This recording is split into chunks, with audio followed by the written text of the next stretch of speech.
Evening, everyone.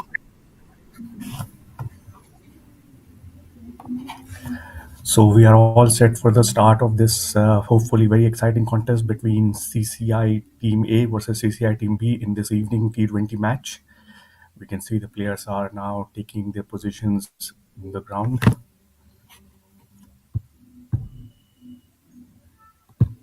The two batsmen are at their respective ends, having a bit of a conversation in the middle at the moment, and the fielders are moving to their designated spots, and we'll soon have the commencement of this match.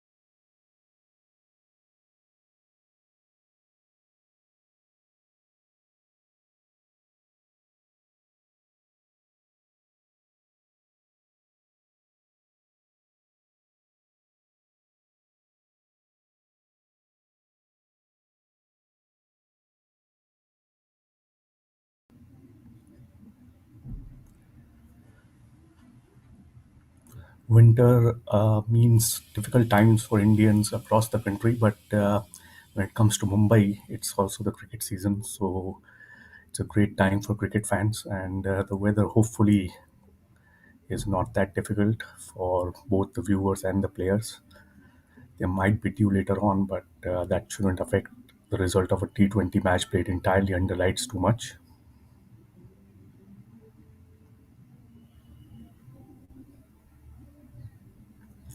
So here's the news about the toss. CCIA won the toss and they will bat first.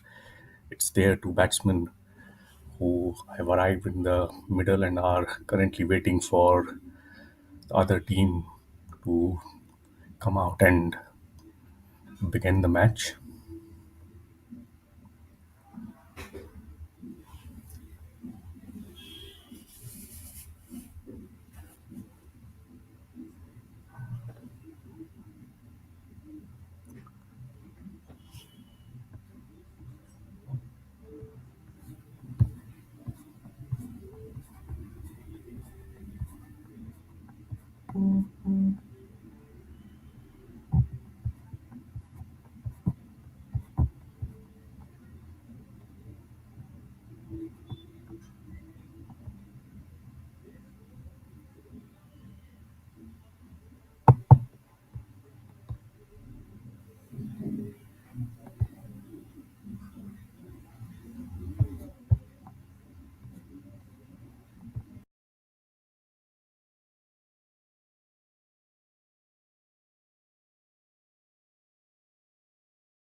Here's a look at the two teams. Ignore the description of their skills on the right side. That is a bit of a mistake. There is a good combination of both batsmen, bowlers, and all rounders. Of course, the wicket keeper is there as well. So, Dhruv Arora and Veer Lake Raj are probably the two openers that we are seeing on our screens. And now we are seeing members of the CCIB team populating the field, soon to take their positions.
So we are almost at the beginning of the match. The opening bowler is at the top of his run up, and the wicketkeeper has taken his position. So, as the umpire, the batsman who take the strike would be the right handed opener, just marking his card.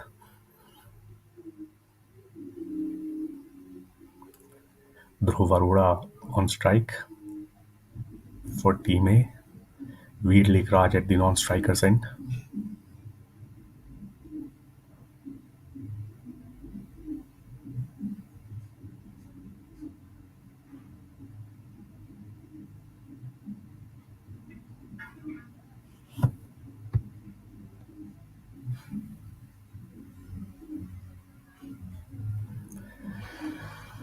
Ruhan Tavre would be the opening bowler for Team B.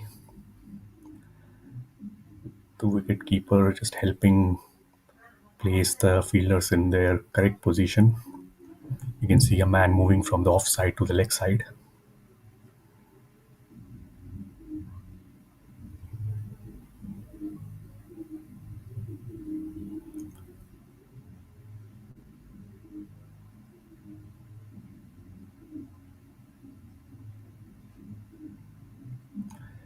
So we are all set for the first ball of the match.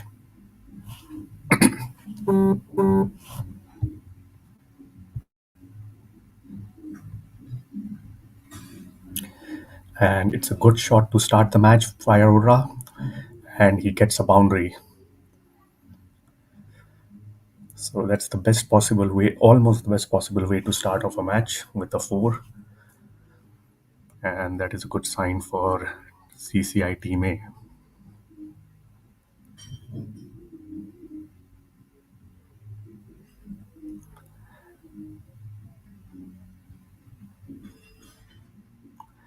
There still seems to be some uncertainty about field positioning. Maybe early jitters for the bowling side, not sure whether they have got the fielders in exactly the place they want. But here's the second delivery now by Tavre, and that comes back in and turned away towards fine leg by Arora, and that would be four more. So no fine leg in position. So 8 runs coming off the first two balls, and that's a flying start for Team A.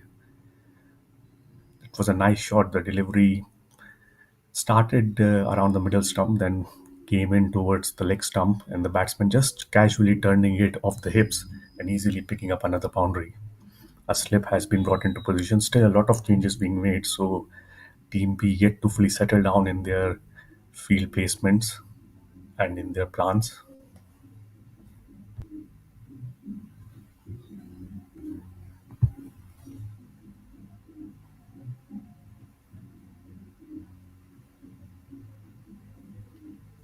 That's a wide delivery, and it will be called as such. So, the bowler yet to make any impact on this match so far, at least a positive impact for his team. Having conceded two boundaries now, he sort of overcompensates for that last delivery, which was too straight. So this time he tries to go wide off stump and ends up going too wide. Let's see if he can correct it this time. Much better delivery, and it's chipped onto the leg side for a single. The length is just back of a length at the moment from Tavade. Probably needs to be a bit fuller. I don't know the exact nature of the pitch, but it seems the ball is coming on nicely. So maybe just giving it a bit more opportunity to move in the air might be the way to go. But we'll see. It's the left-handed Lekhraj on strike now. So Tavade going round the wicket.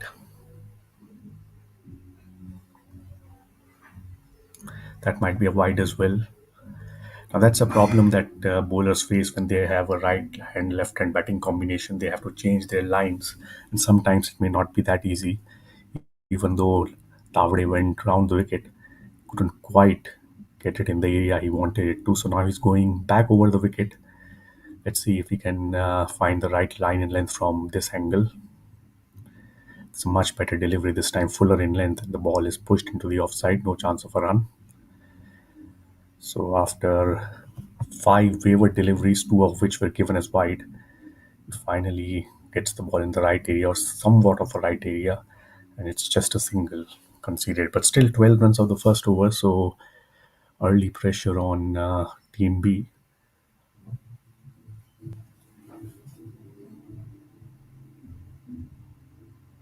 Arora back on strike. Again, just short in length. I think what he's trying to do, Tavre, is not give any room to the batsman, which is an understandable thing. But maybe the length needs to be a bit fuller, even to Arora.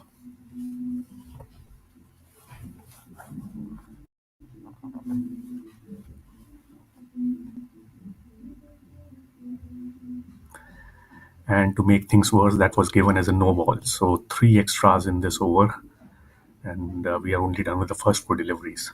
And this time he swings it high on the leg side. This might go all the way. Will it? It does. What a shot from Arora. Once again, a short delivery. This length is just not working for Tavre. And this time, the batsman made full use of that opportunity to pull the ball and made sure it carried all the way. So, first six of the match, and Throw Arora, having faced just five deliveries, is already batting on 15. Now we can see the wicketkeeper having a conversation with his bowler. They're still worried about the field placements, but I think it's more than the field positions. It's the length and line of the delivery that is the problem here. Of course, that would be if there's field that is encouraging the bowler to bowl that kind of line and length, that might be a problem. A mid-off is in place now.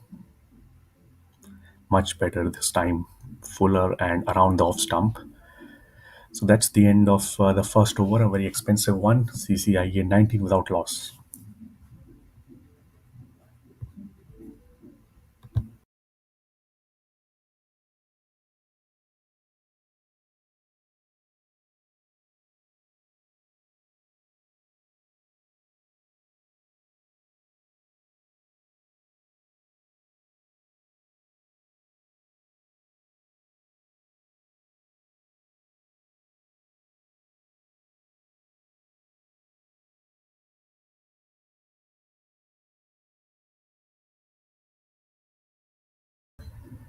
So after a very expensive first over, now let's see if the bowler from the other end can bring about some calmness into this innings.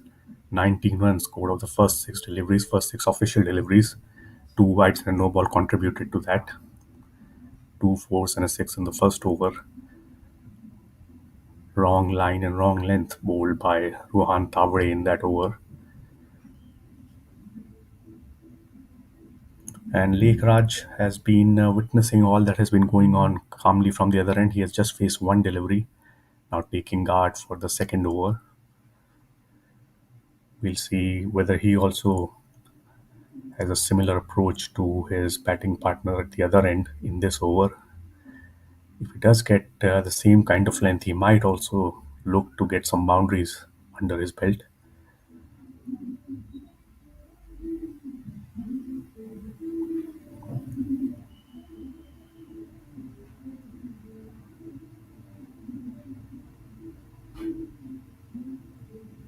Slip and place. Aware to bowl the second over of the match. Very full, and is there an edge? No, I don't think so. Very full, almost a Yorker length delivery, and just wide of off stump, which drew in the attempted drive from Lake Raj. Missed it completely. The ball went through to the wicketkeeper. But already Avya making a better start than Tavre, going for a fuller length. Now, fuller length is not necessarily the best option to go on all occasions. Sometimes it may be dangerous if the batsman is good off the front foot. But having seen what happened in the first over, it's a better option, seemingly better option right now. Once again, the drive comes out on that very full length delivery from Lake Raj.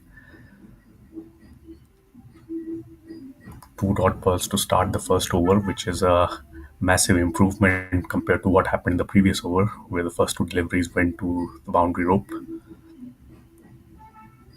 And because the slip is in place, he's incentivized to bowl a fuller length. That's too full, though this is a full toss. And thankfully for him, there is a man patrolling the boundary at deep cover, so just a single.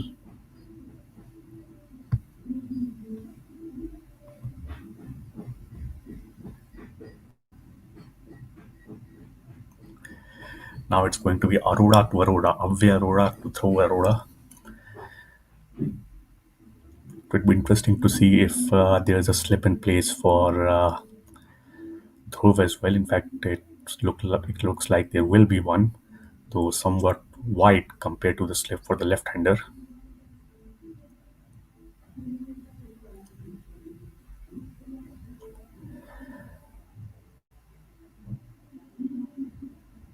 Played off the back foot and an easy single. So very calm over here by Arora. Good start by him. It's not necessarily a brilliant over. He has overpitched the ball on a couple of occasions, but has managed to keep the batsman quiet. I don't think there have been any short deliveries in this over, so no opportunity given to cut or pull the ball. And Arora, it seems, prefers to play off the back foot. It's Lake Raj on strike now, 2 or 4, and very respectfully defends the delivery. At some stage, Lake Raj will also have to look for boundaries. This is a T20 match, so there is no time for settling down at the wicket. So he has faced 5 deliveries. He's taken his time to get his eye in. Now he will need to expand his choice of strokes. That's a wide delivery, but not wide enough to be given as an illegal delivery. So that's the end of the second over. Just 2 runs coming off it, and the score is 21 without loss.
So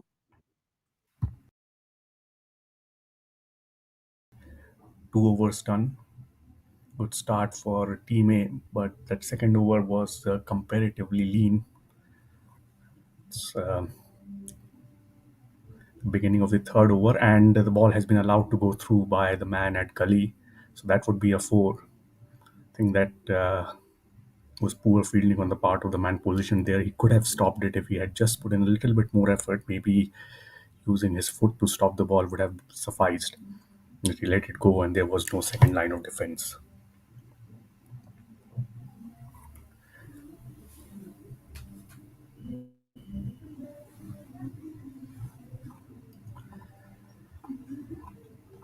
Very expensive start for Team B, even though their second over was relatively good. Things are not going their way. Here's Thavde. That's going to be a wide again.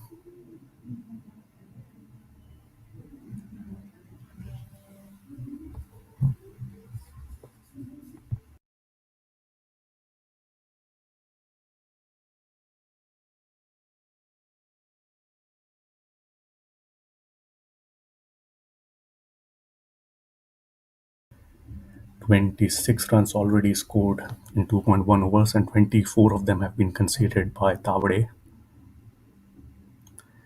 It's a much better delivery and misfield. So just when he got his line and length right, he has been damaged by his colleague, but to the tune of just 1 run, I think.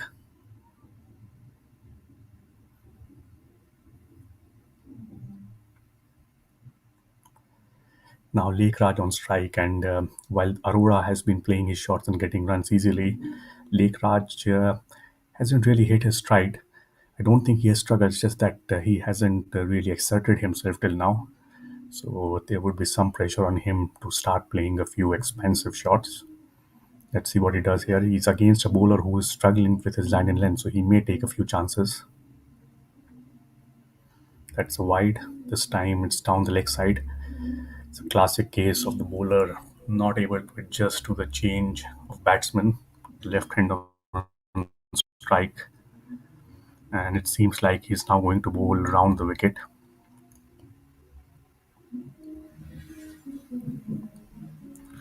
One slip in place for Lekraj in the air, and it's come off the outside edge. Just a single.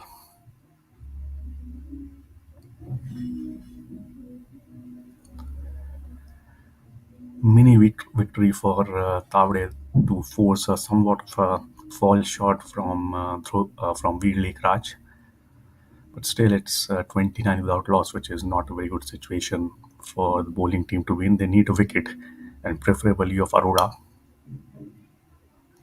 It's a much better delivery outside the off stump, forcing the batsman to try and play off the front foot. But the problem is that delivery was a no ball, so the good work has been nullified, and now the next ball will be a free hit. So full license for Arora, who seems to be in very good form, to look for a big hit.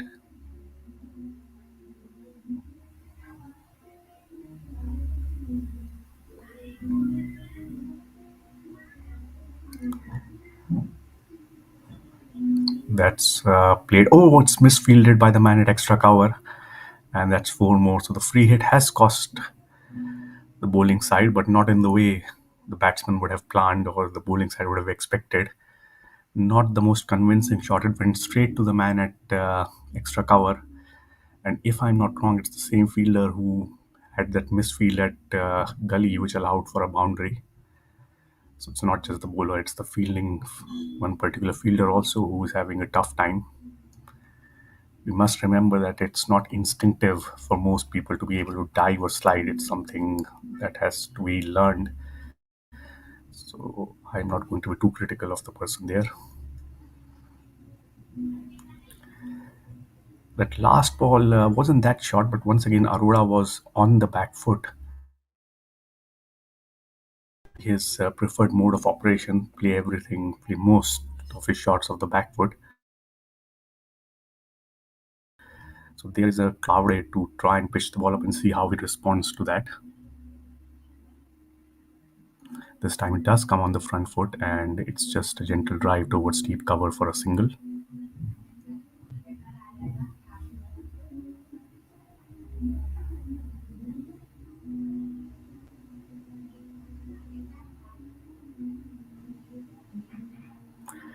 And we are done with the first 3 overs of the match. Team is still going strong, 35 without loss. Only 3 runs contributed by Lake Raj. Arora on 26 of 13, so going at a strike rate of exactly 200. Helped a bit by poor fielding as well.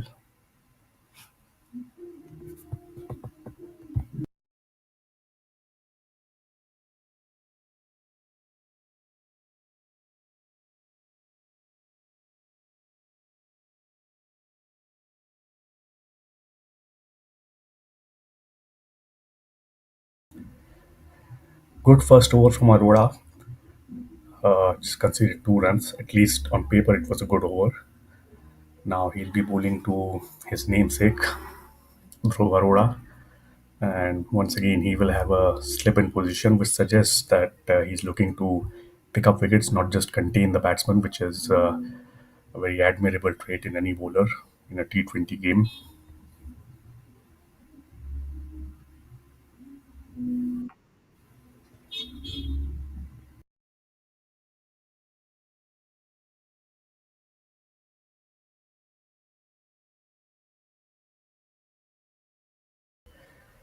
So here's the beginning of the fourth over from away,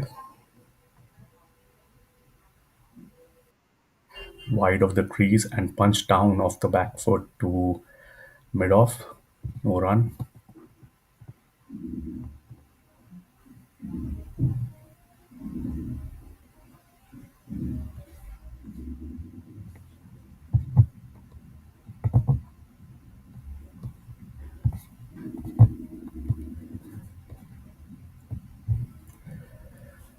Throw Varoda facing this delivery. Oh, now he's been hit on the pad, but there might have been an inside edge. That's why no appeal. And as I said earlier, Dhruv is trying to play most of his shots off the back foot this time. When he attempted to play one off the front foot, missed the delivery. And if there was not an inside edge, it probably was a ball that was angled in, so missing the leg stump. Not big appeal from not. In fact, there was no appeal from the bowling side. Good performance from Abwehr so far. One clear difference between him and the bowler from the other end is the length he's bowling, and foolish length seems to be the way to go as of now.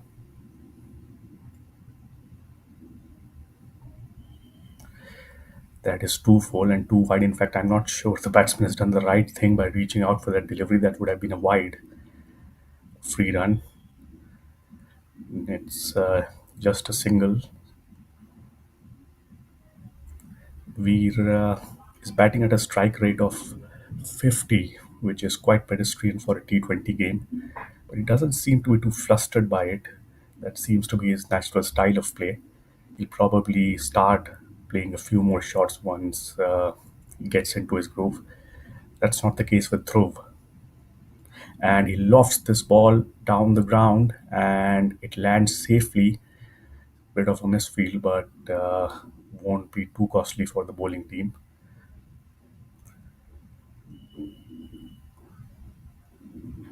Played a brilliant pull shot for six earlier, Dhruv. This time looking to, I think, clear the cover field, but unfortunately for him, he couldn't time the ball well. And it was so badly timed it didn't even carry to the fielder. So he gets away with that shot. Once again, it's a foolish delivery. Once again, it's lofted. This time again, it lands safely. Complete mistiming by Dhruv on consecutive deliveries, and that actually has helped him get away with it. And he has picked up 2 runs also from these last two balls. So the scoring rate remains good, but the amount of control in stroke play has just decreased a little bit. And you have to give credit to Avya. He has been bowling a fuller length, forcing the batsman to try and play off the front foot. And so far, it's not been an easy thing for Dhruv.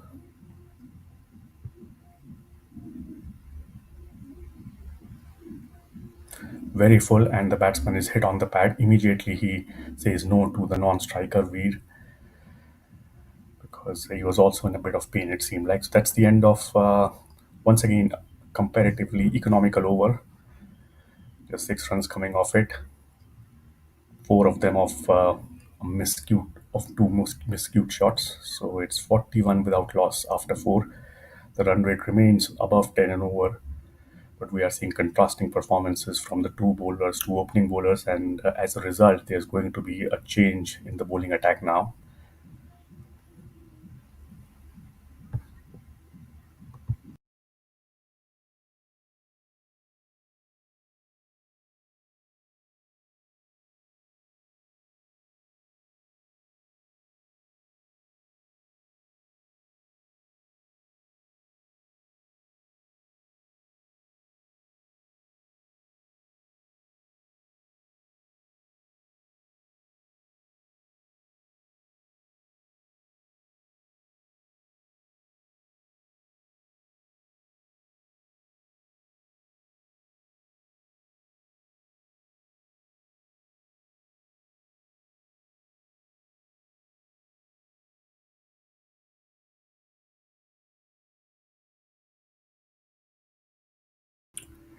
First change in the bowling attack, Abhishek Javeri will replace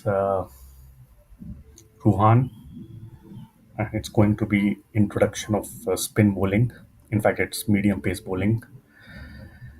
and the first ball is driven to extra cover for, I think, a single.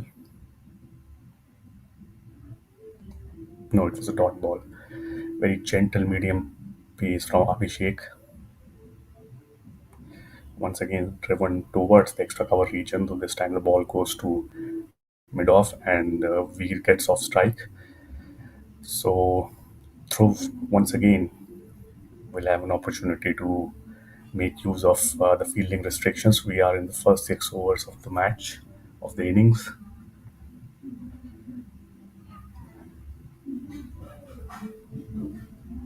So far, the way to go when it comes to bowling to Dhruv has been to pitch the ball up and not give him any room. He hasn't looked as comfortable of the front foot as of the back foot.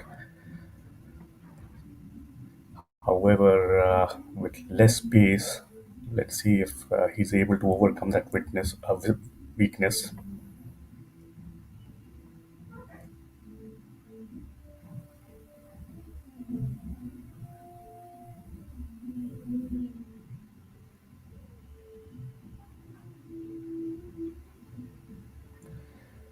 Abhishek very precise about the placement of fielders. Understandably so, because he probably expects an opportunity to come his way, and he wants fielders to be in the right place to take those opportunities. Again, shortish length which allows Dhruv to play off the back foot, and he picks up an easy boundary behind square on the leg side. The moment the ball is even slightly short, Dhruv is very comfortable playing off the back foot like he did there. And even though he didn't have that much room, he managed to find the boundary as there was no one at deep backward square leg.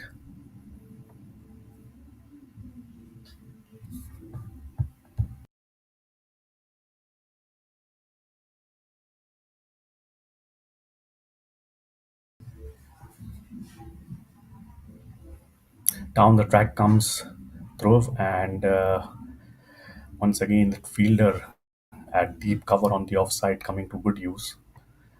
The surprising thing is that despite that fielder being there, most of the deliveries have been on the line of the stumps. You would expect that with such a field, bowlers would prefer pushing the ball outside the off stump, but they have targeted the body, and that hasn't worked, especially to Dhruv.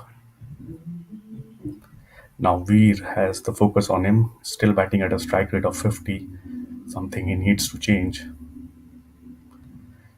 Won't have to do much with that, as that is a wide down the leg side.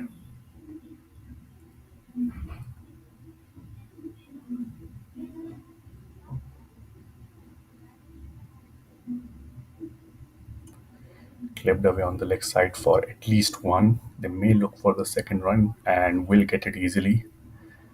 Nice shot from Veer. Doesn't seem to be someone who forces the ball, more of a touch player, and managed to pick up easy couple of runs.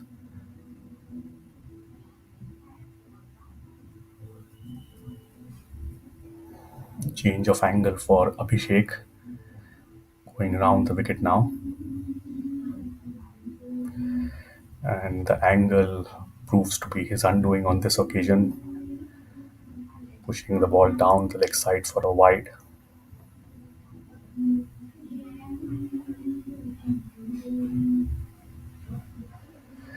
Lofted, and this could have been a wicket, but it was too wide for the fielder to catch up at mid off.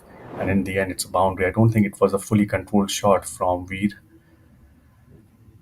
Full and outside the off stump, Veer deciding to bring out the drive. Mistimed it slightly. That's why it went uppishly towards mid off. Thankfully for the batsman, it was too wide of that fielder at mid off. So that's the first boundary for Veer Raj. Moves to 11 of 12. That's a clear improvement in his strike rate. And we are done with the first over of Abhishek, as he has conceded 14 runs. Score is now 55 without loss after the first 5 overs.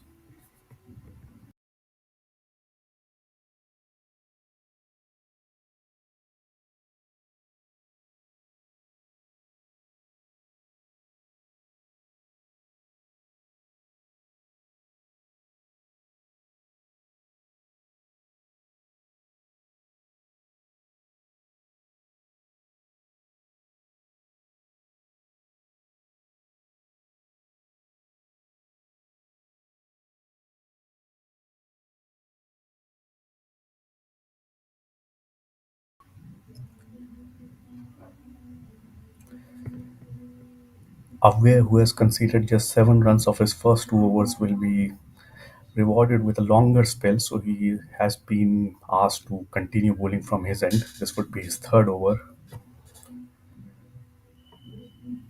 I wonder if the plan is to bowl out his 4 overs at the earliest, because he is the only one who's providing any control in this inning so far. This would be the last over of the power play, and it's throw on strike, so he may look to maximize the output from this over. But that won't be easy against Abwehr, because he's not only pitching the ball up, but he's targeting the stumps, which is something Throw hasn't been comfortable with. Short ball this time from Abwehr, and that's been pulled away easily in front of square for a boundary. So this is for the first time, I think, Abwehr decided to go short to Throw, and immediately the batsman was very comfortable playing the pull shot on that delivery. The line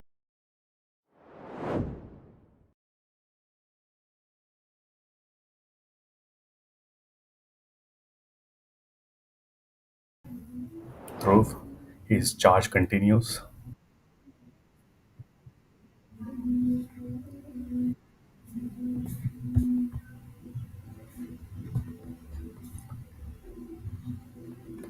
This time it's short and wide. Luckily, the man at extra cover prevents the ball from going past him. Otherwise, that might have brought at least one more run. As it is, it's just a single. This is an over where things seem to have changed a little bit for the right armour. He's now going to bowl to Veer Lekhraj, who's looking a bit more staid at the wicket. He's not playing as aggressively, though he has managed to hit a boundary that came off a slightly miscued shot.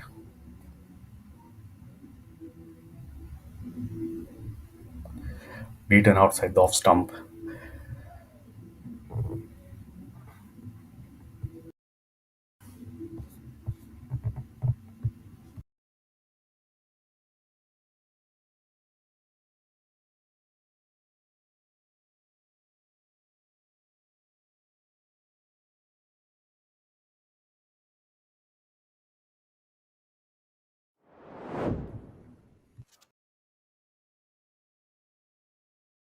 Taken on the full and deposited for another boundary. That was a very elegant shot from Veer Lekhraj.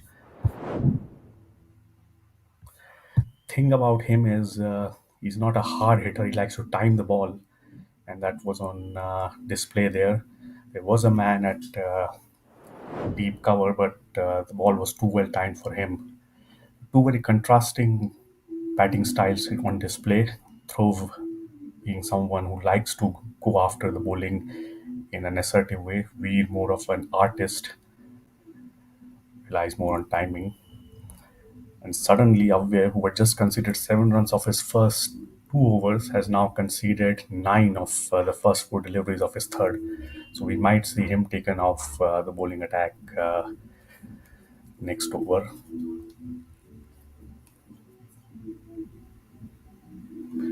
Slip in place.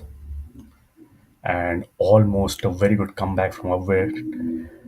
Ball just misses the stump.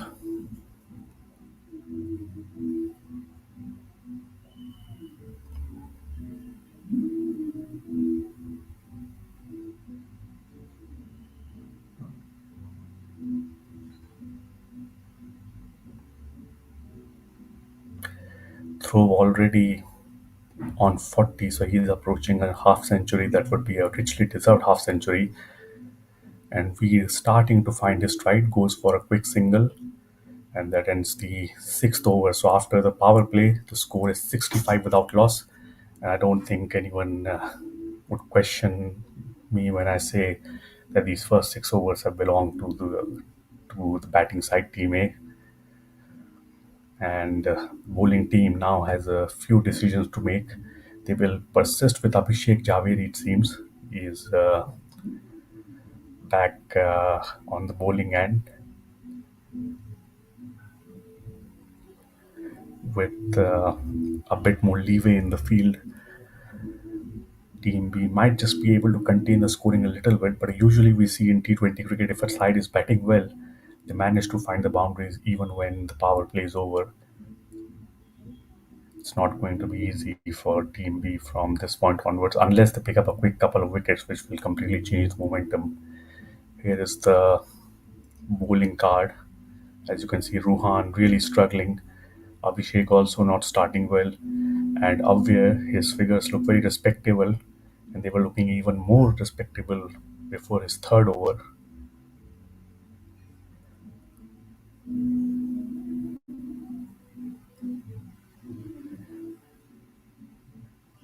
One thing I can say that going by what we have seen in these 36 deliveries that have been bowled so far, it's a good pitch for batting. Don't see any deviation of the surface. So a big score can easily be chased down, it seems, on this kind of track.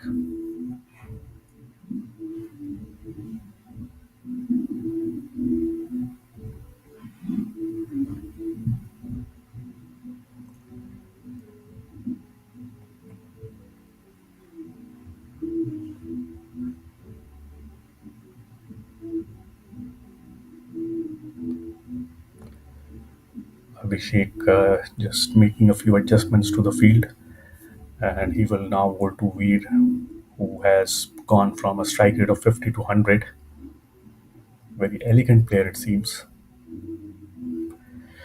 Guides that ball. In fact, that might have been an outside edge.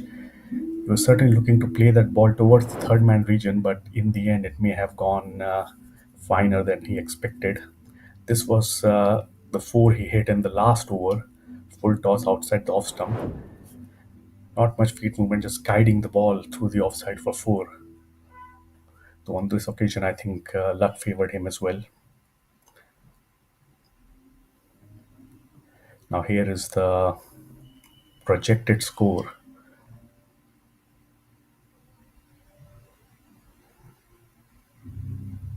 Sorry, a bit of a malfunction in that.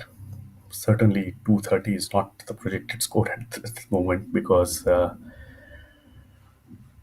run rate is around 10 and over, just over 10 and over. So that would take them to somewhere around 210 if the scoring rate remains the same. I expect to see it come down slightly, especially if a wicket goes down.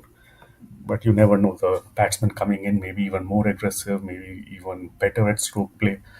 So it could go either way. But as of now, Team A would be looking for a score of around 200, and that would create an interesting situation because it would force Team B go hard right from the beginning, and it may be a make or break situation when that comes. Anyway, it's Dhruv on strike, who's five short of his boundary, of his 50 rather. And if the length is short, he might look to get there with a six. Loves playing the pull shot, it seems. Abhishek has to be careful. He lofts the ball over the cover, and that would be just a single because now the man is back at the boundary. Because he has been striking the ball well, he sees no reason to take a step back. He will continue going hard at the ball, and that's the right approach because in T20 cricket, there's no room for just building an innings and just taking a step back. You have to keep going from strength to strength. 10 wickets available. There's no reason for this team not to go hard at the ball. Ekraj drives the ball into the cover region for a single. He's coming back for the second run. Dhruv was a little bit hesitant, but then complied with the request of his batting partner.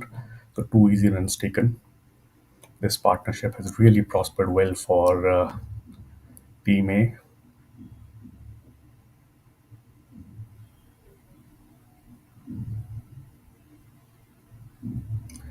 Wide, completely missed the line on that occasion, Abhishek.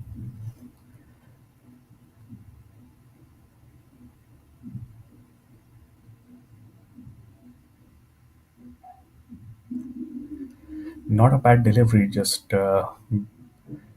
tying up the batsman, not giving him any room to play the shot. So just a single picked up. That may not be a bad line to Veer because he He's someone who probably likes to play on the offside. So if his leg stump is targeted, he might just find himself constrained. But it's throw on strike now. Comes down the wicket, lays the ball on the offside towards the boundary where two fielders are patrolling. So just a single.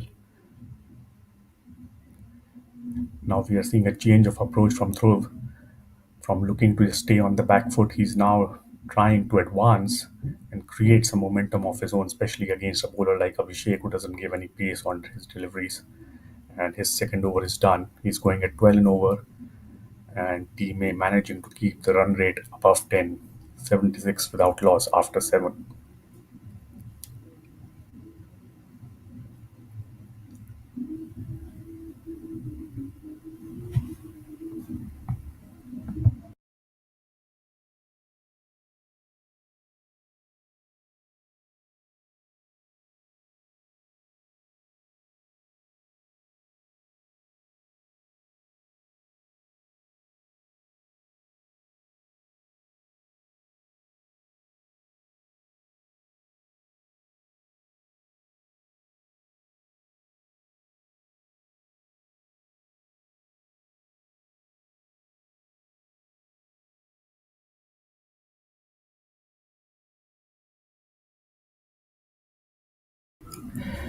The decision taken by the captain of Team B is that he's going to bowl out away, even though his last over went for 10 runs.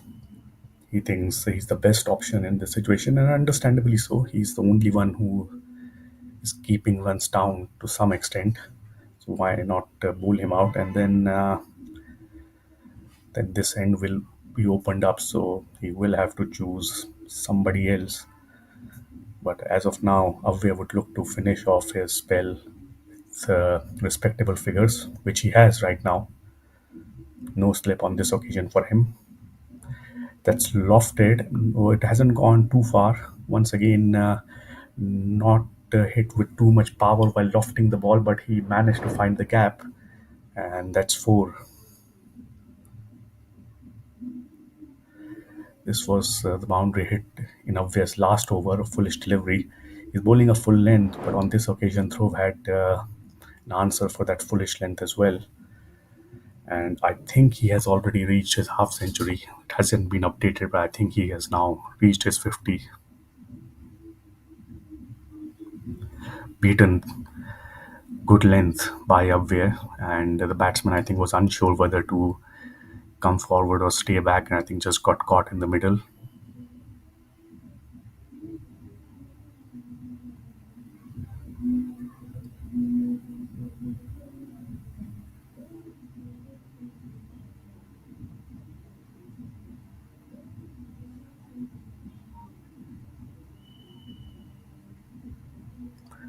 Straight, but Dhruv misses that opportunity to get some easy runs. Even if he had just glanced the ball, it might have beaten the fielder at fine leg who was inside the circle. So it's just a single.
a little break in the game as the players are replacing some of their protective gear. I think one of the batsmen wanted a new pair of gloves.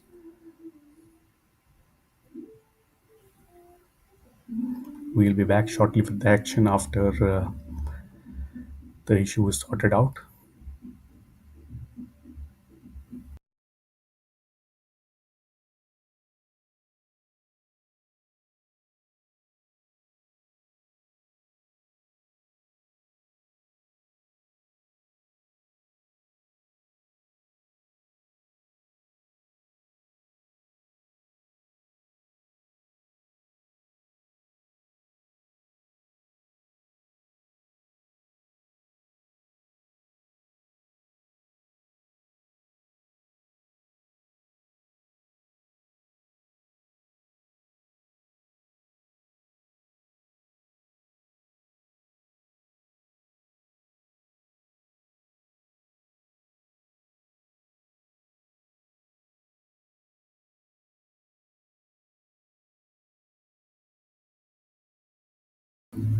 All set for the resumption. Avya has 3 balls remaining in his spell, bowling to Veer.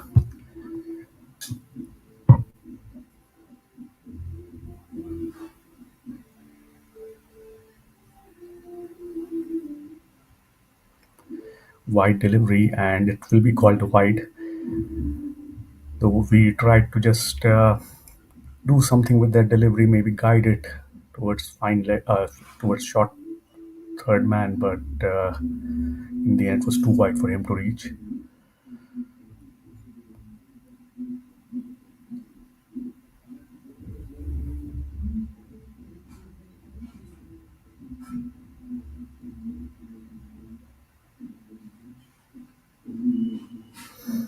This time, I think the ball was just within that guideline for the umpire, so not a wide and a dot ball.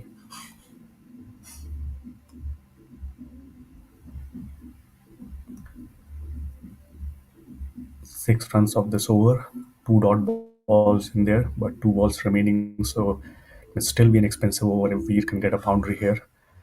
The man in the leg side at short fine leg now comes in, and once again that's played late. And this time I think it was a deliberate shot, and a four has been picked up. So good batting by Veer. He's not a power hitter as we have clearly seen, but he does manage to time the ball well. And on this occasion, I think he deliberately guided that ball towards third man, knowing that the fielder was inside the circle. So once he beat him, the ball couldn't be stopped from going to the boundary for four.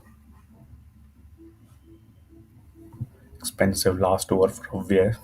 His figures have been spoiled. Still very respectable compared to the two other bowlers who have bowled. Last ball of this eighth over. And this time he's got a wicket. Well, that's well deserved because he has bowled reasonably well. There have been a few poor deliveries, but he has been the best bowler so far. And in the end, he gets a wicket, which he will feel was his due. Much better delivery this time. Good length just outside the off stump. And once again, Veer was looking to guide the ball fine. That proved to be too big a risk on this occasion. So 86 run partnership for the opening wicket comes to an end. And at the end of the eighth over, Team A are 86 for 1.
Another change in the bowling, Abhishek would be replaced by Anand, only the fourth bowler that we have seen in operation for Team B.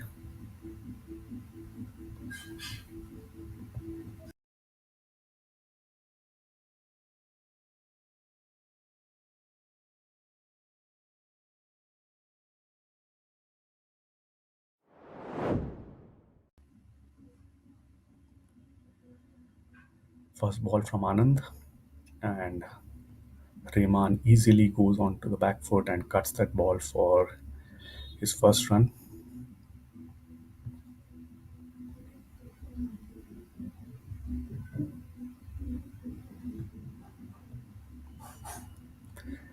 Anand Boga, the off spinner, first instance of spin bowling in this innings.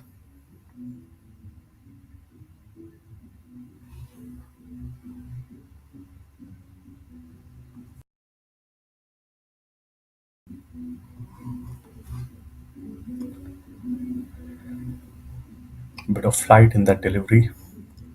Started a bit too straight, and Rehman showing respect to that delivery. A small correction, that last shot was played by Dhruv, not Rehman. So Rehman is yet to get off the mark.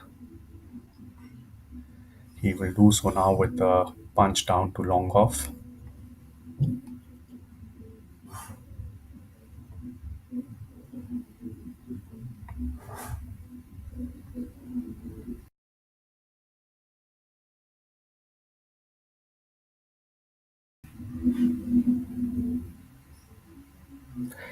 I think he's being a bit too straight, and that might cost him. That ball might just go away to the boundary. It has done so, and that would be half century for Dhruv Arora. Too straight, and Dhruv just getting down on his back knee and turning the ball past the fielder at fine leg. And after that, there was no stopping it. So a very well played half century for Dhruv Arora of just 28 deliveries, and the flow of boundaries from his bat hasn't stopped even after the completion of power play and two changes in the bowling. It's a good sign for Team A as they approach their 100.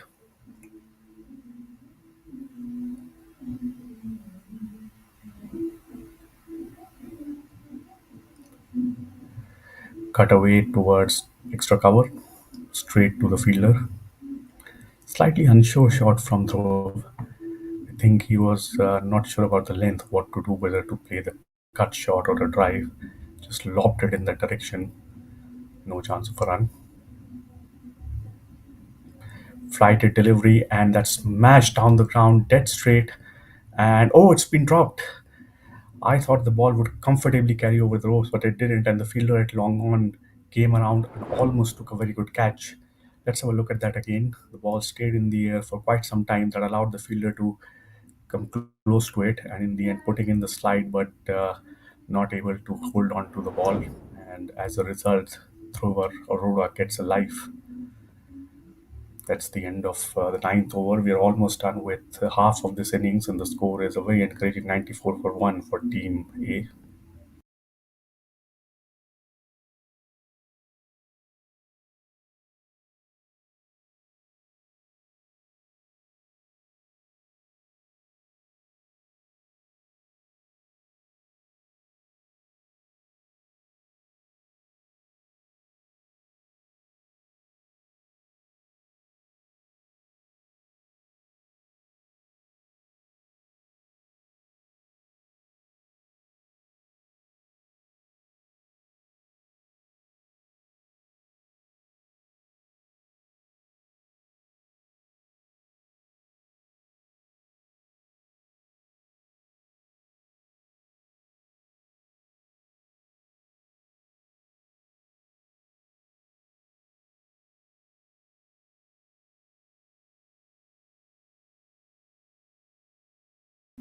Time for captain to take the initiative himself. Siddesh coming on to bowl.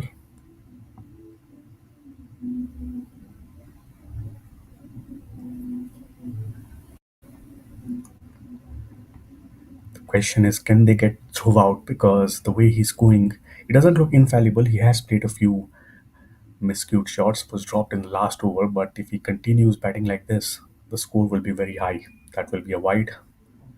The captain not starting off well.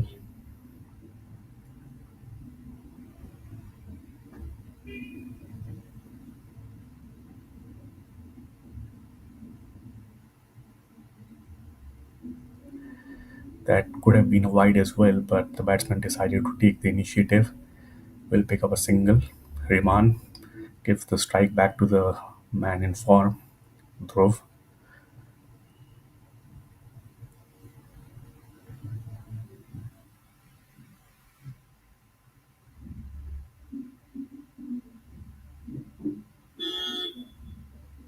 Edged and shouldn't be a run because man at third man is up. But slight moral victory for Siddesh, gets the outside edge.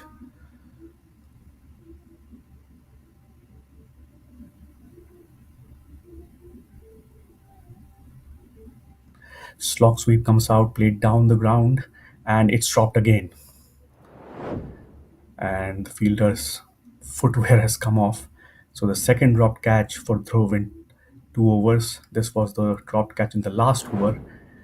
This was much more difficult, but the recent one should have been taken. It was an easy catch. The ball went at a very comfortable height to the man at long on. For some reason, he couldn't pick up. So Dhruv looking a bit jittery now after getting to his half century. We will pick up a single with that late cut, but the situation just looking a bit more tricky now. Maybe it's the lack of pace on the deliveries that is troubling him. Ball not coming onto the bat as well as he was getting earlier.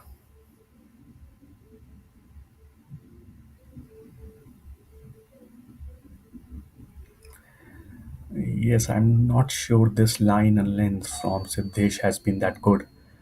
A bit too wide, a bit too short. He's lucky to have not conceded a boundary in this over so far.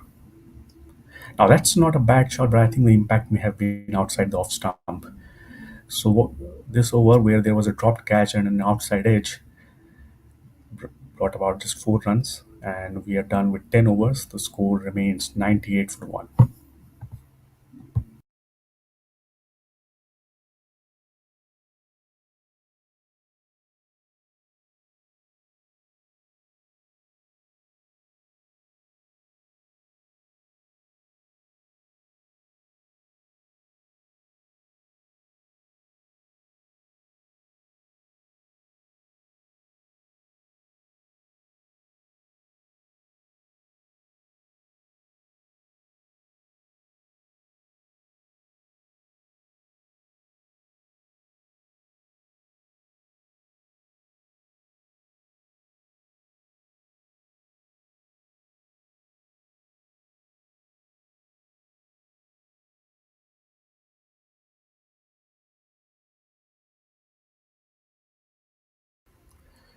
So the bowling card is very interesting to look at. Abhay Arora is done with his 4 overs, conceded 26 runs.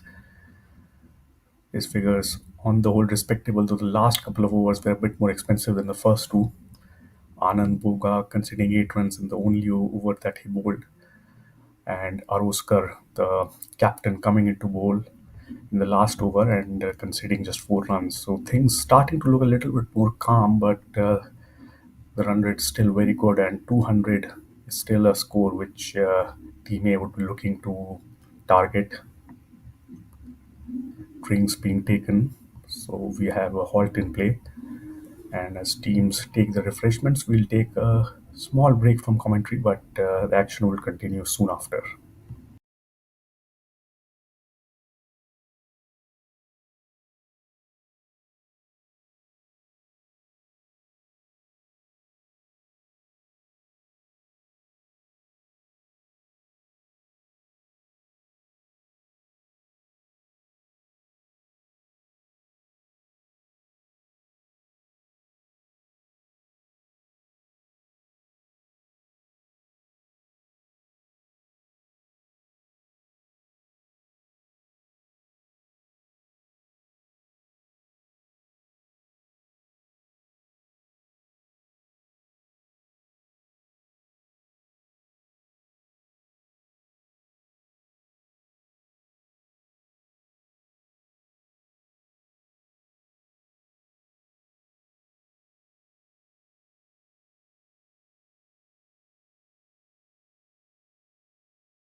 Resumption of play about to take place.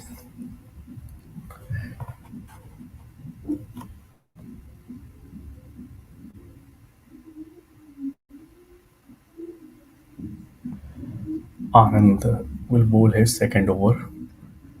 It's Rehman on strike, yet to get his first boundary. And you would notice the run rate has just dipped below 10, but it's still very good.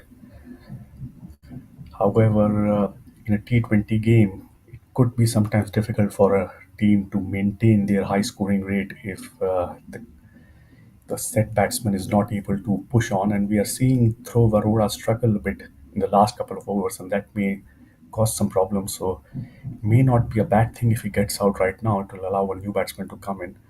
On the other hand, he may just get over those jitters and start finding the boundary easily.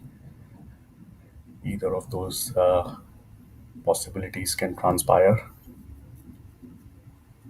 At the moment, some discussion between the bowler and the captain about the nature of the field they want for the two right-handers.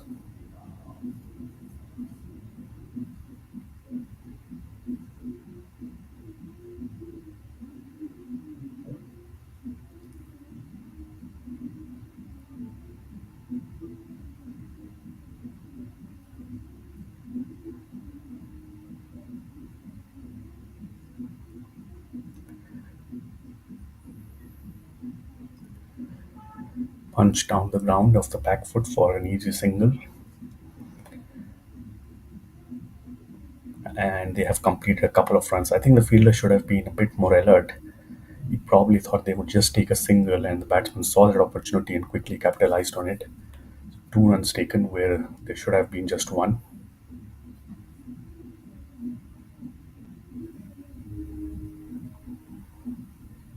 I'm waiting for Dhruv Arora to get back on strike because he's looking to take some risks, and they aren't necessarily coming off, but makes for exciting cricket.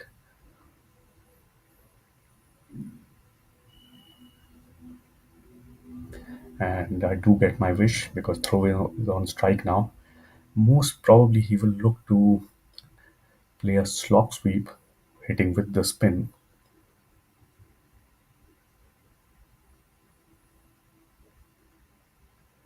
and Anand would know, so he will try and undo his attempt. Well, Dhruv this time looking to play a more conservative shot, going onto the back foot and turning the ball into the leg side for easy couple of runs.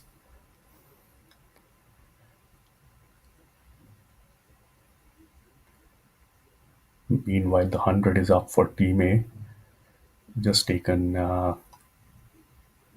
10.3 overs to get there, which is a very impressive feat.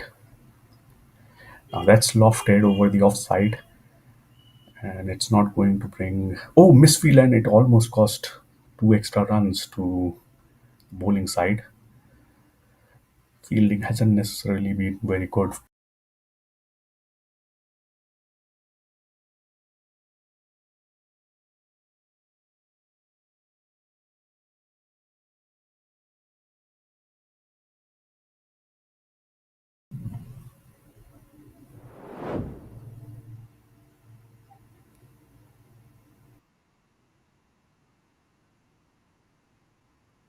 Last ball,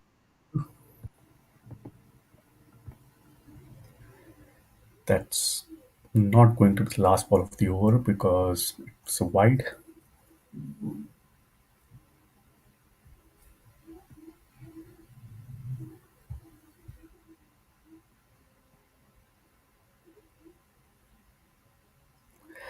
That's it high. Wonder if this will be an opportunity as well. And it was, but it's been put down again.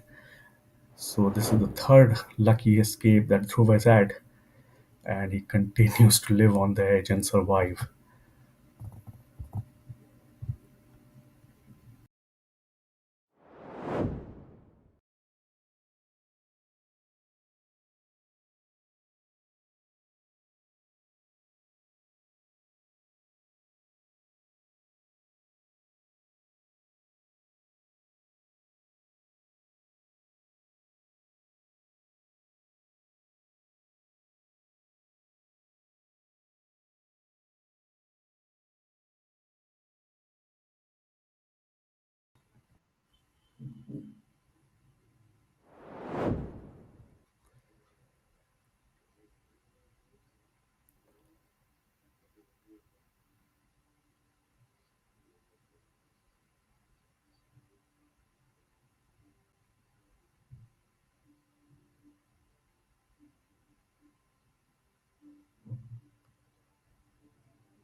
Captain to bowl his second over.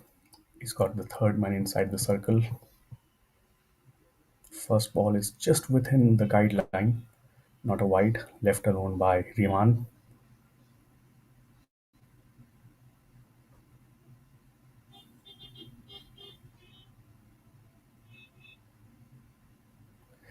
Short ball but couldn't time it.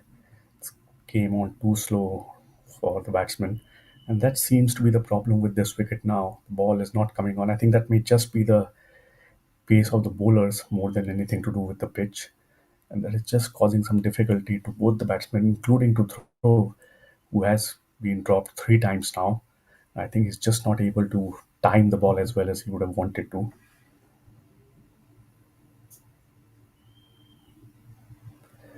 Very full initially. I think he wanted to loft that ball, then decided to just play it down the ground to long on for a single.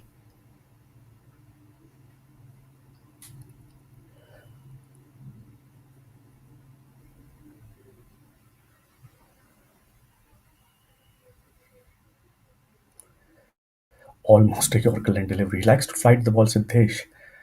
And I think initially when you see that, you think it's going to be a full toss, but then the ball just tips. And on that occasion, the batsman almost yorked himself, managed to get a single. He has a very smooth run ups, almost cutting through butter. It looks like not too much of a run up, just moves in nicely.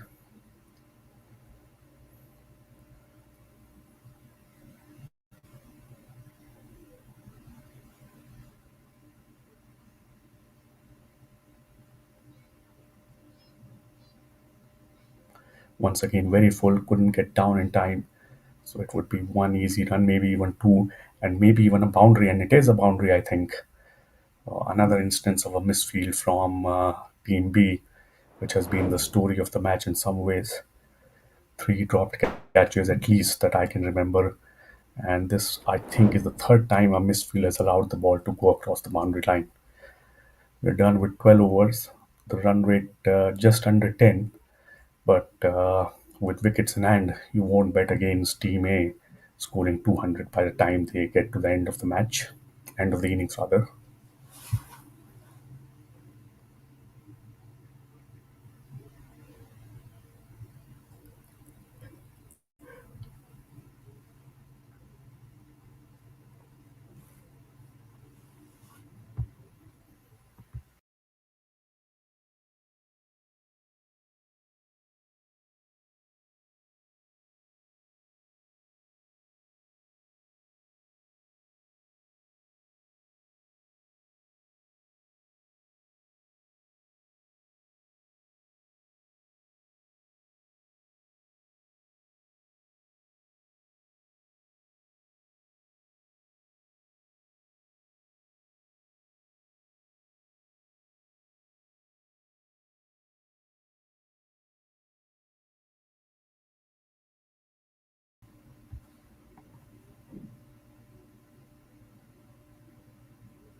Third over of Anand coming up.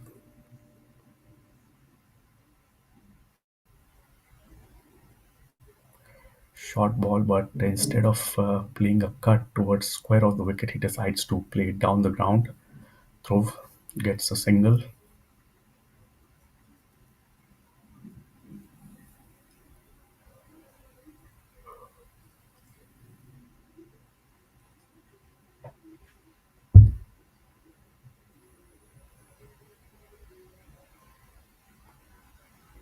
played it defensively.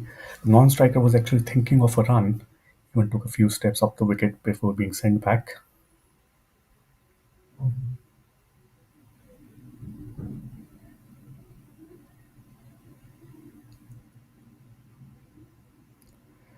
Cut away for one, at least, and shouldn't be more than one.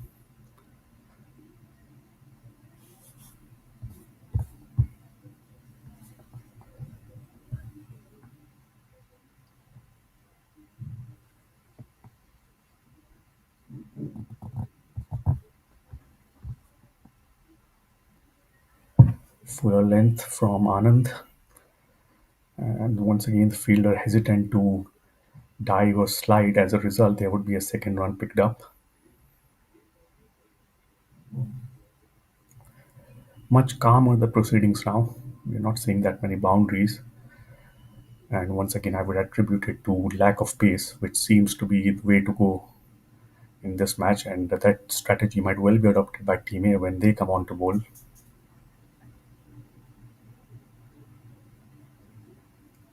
Now, this time he has gone for the pull, but once again, the timing isn't that great and the placement also. So it would be just a single. There's nothing to work with there for the batsman.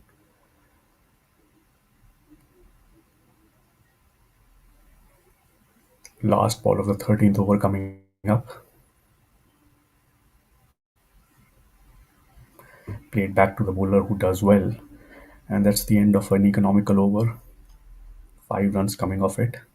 Score is 121 for 1 after 13.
7 overs remaining, 10 and over.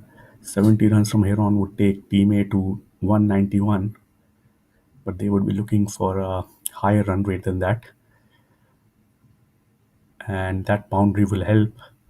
Should have been a more energetic effort from the man at a very straightish long on. This was the misfield in the last over, I think. So 4 to start with.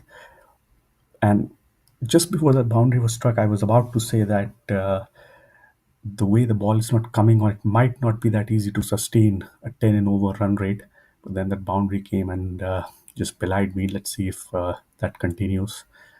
Amrish now, leg spinner. I think that might be a wide. It is. Tall leg spinner Amrish. And leg spinners will bowl a few deliveries that are wayward, not coming out of the hand correctly. That's just the nature of the art.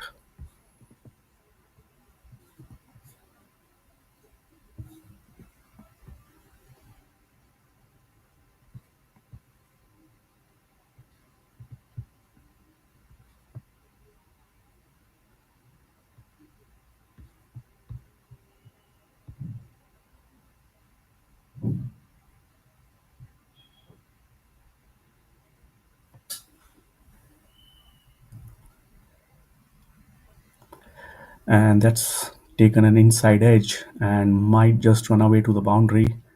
It does. Unfortunate for the bowler. It was a very full delivery and turned out to be a Yorker. Somehow the batsman got an inside edge that evaded the stumps and found the boundary at deep fine leg. I think it was just a seam up delivery, not a leg break from Amrish going by that replay. Unfortunately for him, didn't produce the desired result. Down the track he comes and lofts the ball down the ground. Now this could be a chance again, is it? No, it's gone all the way for six. Very good shot. I think this is the first time after a long, long while that Dhruv has managed to time the ball well, and that boundary rather takes him to 80, coming down the wicket and getting his timing right. Very expensive over from Amrish, already conceded 15 runs of the first three deliveries, and this could be more. In fact, the batsman, by coming down the wicket, made the delivery better than what it was. So, dot ball, more out of luck than anything for the tall leg spinner. Seems to be struggling to get the ball out of his hand correctly. And good adjustment from Dhruv on this occasion. Came down the wicket to realize it was a shorter length delivery and managed to then change his shot and play it with a flat bat down the ground. Last ball of the over coming up.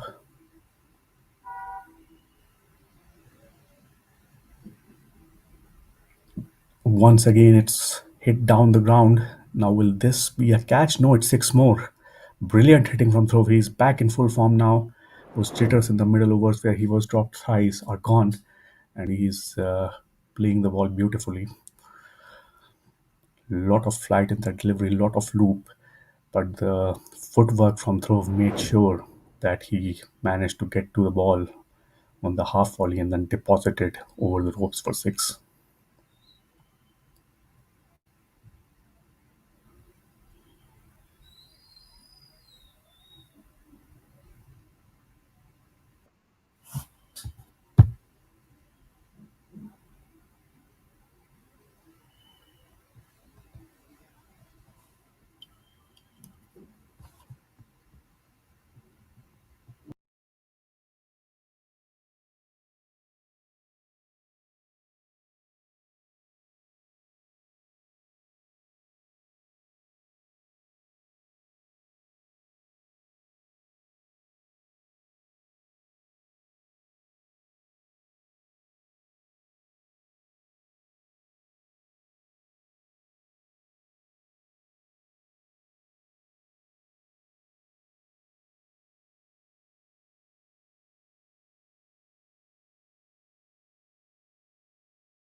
23 runs of the last over, taking the score to 144.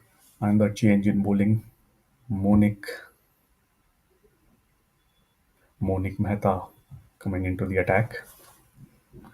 Seems like another spin bowler.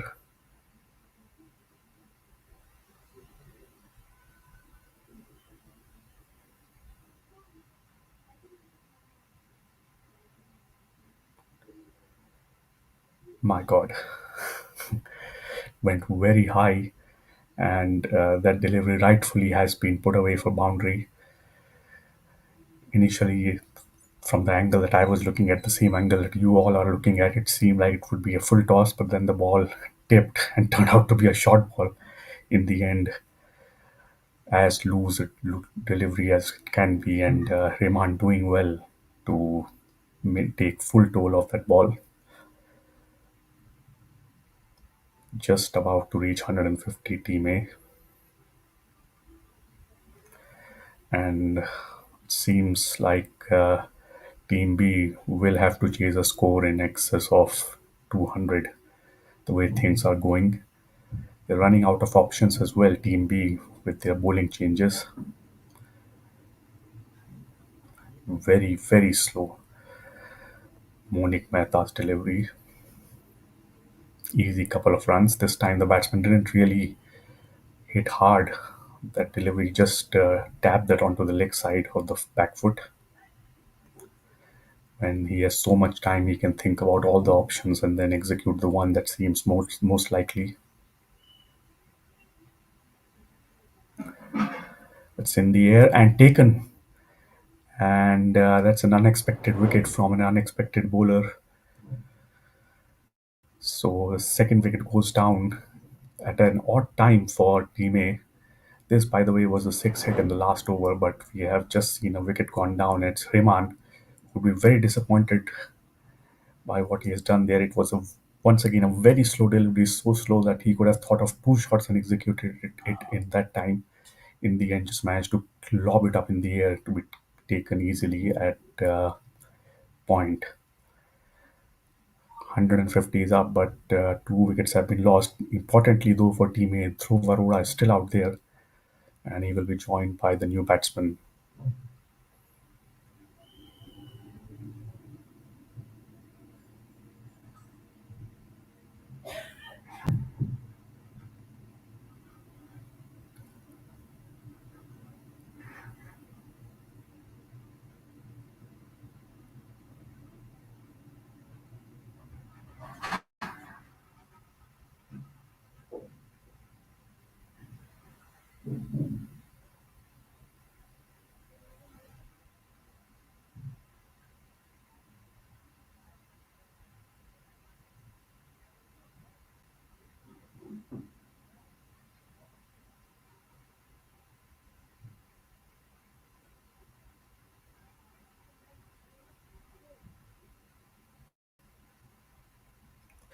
So Monik Mehta, against all expectations, has managed to pick up a wicket, and that's how he has been bowling. Oh, almost picked up another one.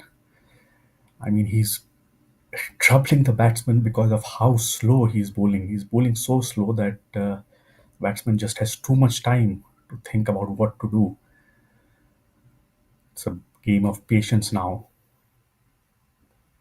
Aditya gets off the mark. This time he didn't rush into a shot, which is what brought about the downfall of Himan. This is a very different style of bowling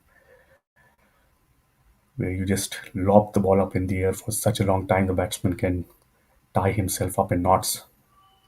Now that's in the air. Once again, it's not a well timed shot, but it brings a single and that ends the 15th over. Bit of histrionics from Monik Mehta, but he got a wicket in that over and conceded just 8 runs, which is surprising. That's how this game goes sometimes. 152 for 2 after 15.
Ambrish, after that expensive 20 plus run over, has been taken out of the attack. Akash to replace him and just gets away with that delivery. Very close to being a wide, but in the end wasn't.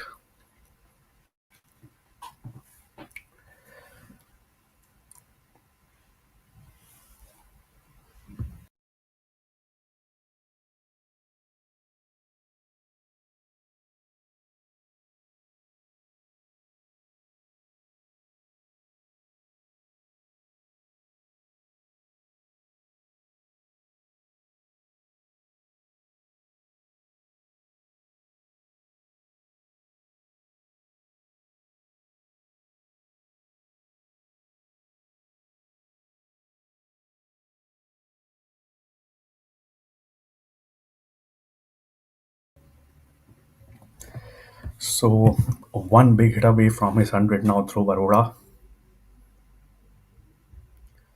That was a much better delivery, and the ball just came back in off the seam from Akash.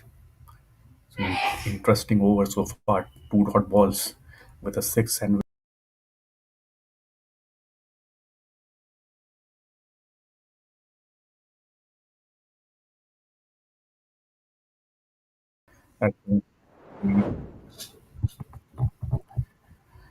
and a misfield has allowed that ball to go for fourth occasion in this match when a poor effort from the fielding side has given a free boundary to Team A, and that means Throw Arora is now on 99 not out.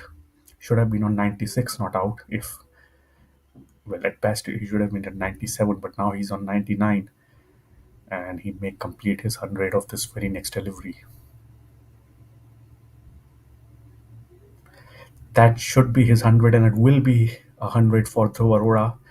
It's not been an untainted knock. There have been drop catches, there have been misfields, but in the end, he has managed to stay out there for long and get to three figures. So brilliant 100 from Dhruva Arora. Congratulations to him. Now the question is, can he go on and make sure that his team crosses the 200 run mark? Aditya on strike at the moment. And to be fair, this has been a much better over from Akash compared to what has been served off from other bowlers. 11 runs, 12 runs coming off it, but I thought he bowled much better than what those figures would suggest. 164 for 2 after 16.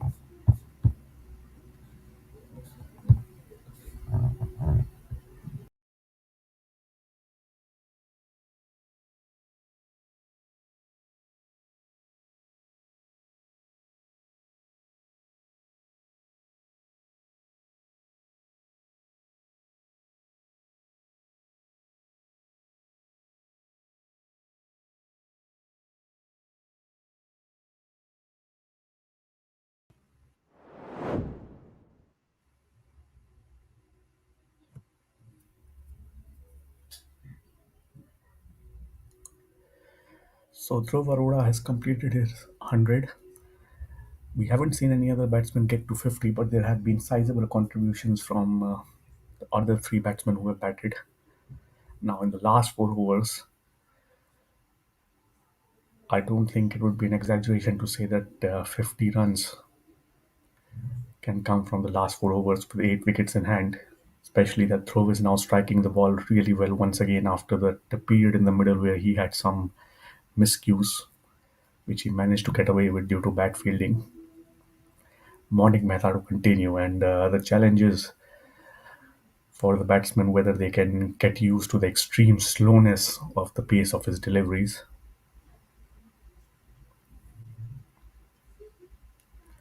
They will have to use their own power completely for playing their shots. Aditya just turning the ball into the leg side to give the strike over to Throw, which is a reasonable option since he is the well set batsman and someone who's hitting the ball well. Let's see how he deals with Monik because this is a new challenge. Down the track he comes, lofts the ball down the ground. Should be just one unless there is a misfield on this occasion as well, which isn't.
Akash Shah starting his second over and will concede a boundary. He made the mistake of pitching the ball short, which has been a wrong choice throughout this innings for the bowlers. Pitching the ball up, they are sometimes getting the batsmen to play false shots, but the moment you pitch the ball short, you open up the opportunity for the batsman to play square of the wicket, which they haven't missed, and especially Dhruv, who has been brilliant against short of the length bowling from the opposition.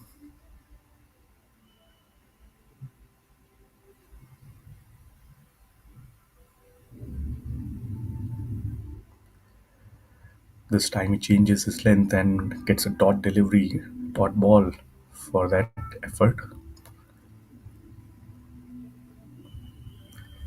However, Akash will provide a bit of extra pace for the batsman to work with, which could be a problem for the bowling team. Now, a bit of confusion with the running. Umpire would also not like the fact that the batsman ran right down the middle of the pitch.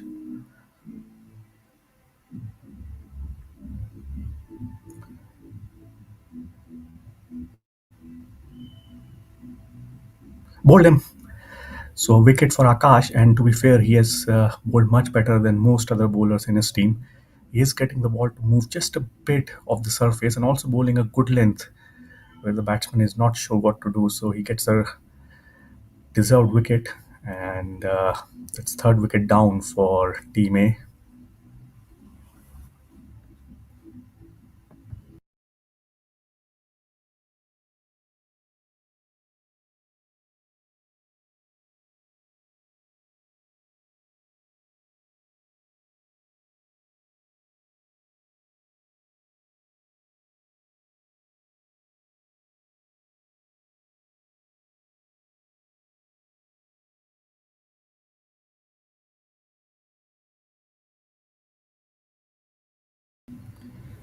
So, very good innings from Dhruv Arora has come to an end, and he has made sure that his team has already reached a very respectable total now.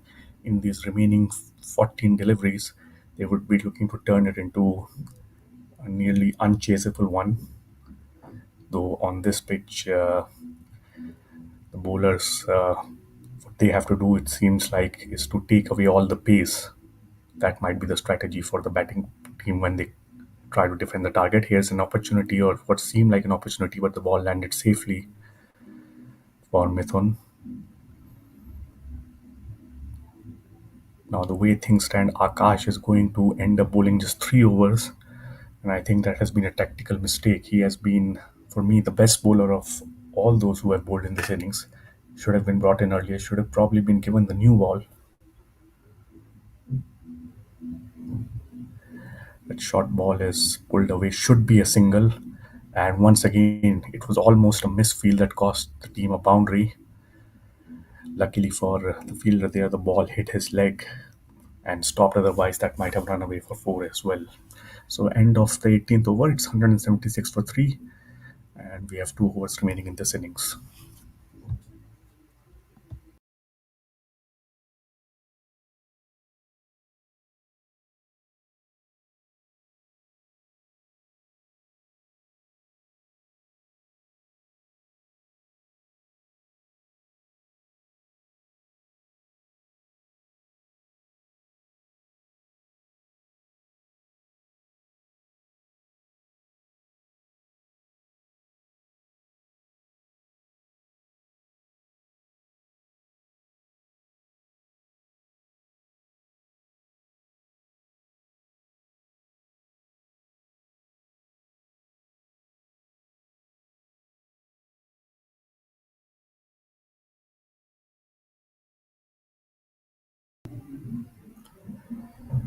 Ruhan Tavre coming back into the attack, bowled 2 overs at the top of the innings, conceded 33 runs, and was taken off after that.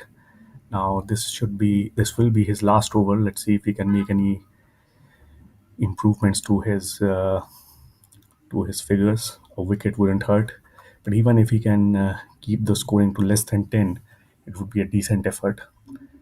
I'm surprised they haven't continued with Monic because the lack of pace on his still bowling was proving to be quite difficult for the batsman to deal with. However, conventional wisdom says to go back to your frontline bowlers, so they are Now relying on their seamers. Let's see how that experiment goes. Here is Ruhan, and the first ball is pulled down the ground for just a single. Not a bad start. With Dhruv Arora out, the bowlers may get some relief. Short line deliveries may not be dealt with as harshly as we saw him doing earlier. And these two batsmen are relatively new, so they might not be as used to the pace of the wicket as earlier batsmen. Another single. Singles are not going to be disliked by Team B. The target must be now to stop Team A from getting to 200, which is very much possible.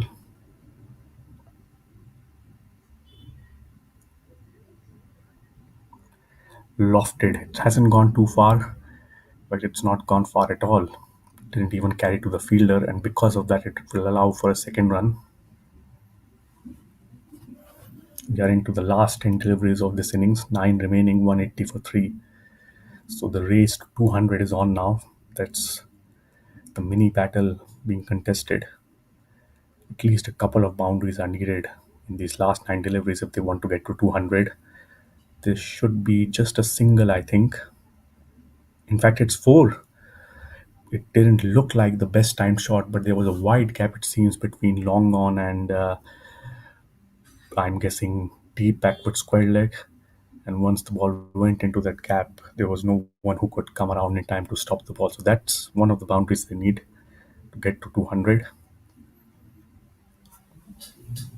Once again, the length from Ruhan has been very short. That is one problem he hasn't got over in this spell.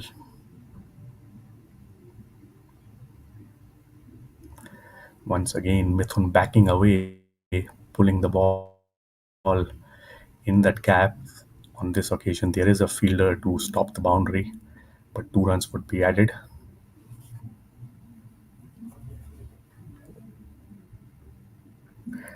9 runs of this over so far.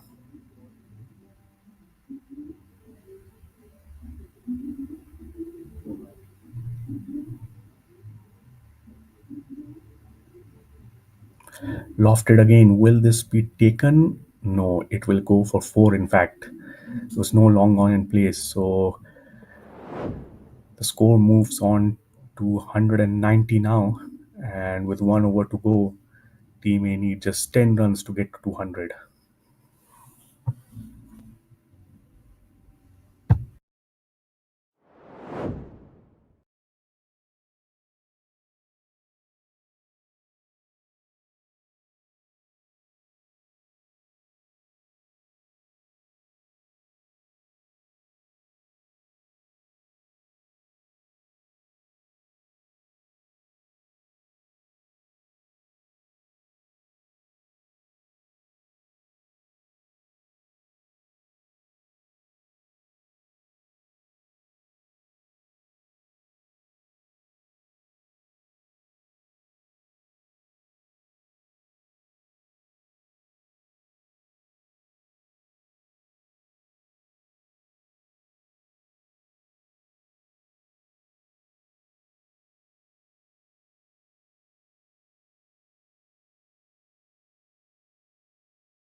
All set for the last over. 10 runs needed to get to 200 for the batting team.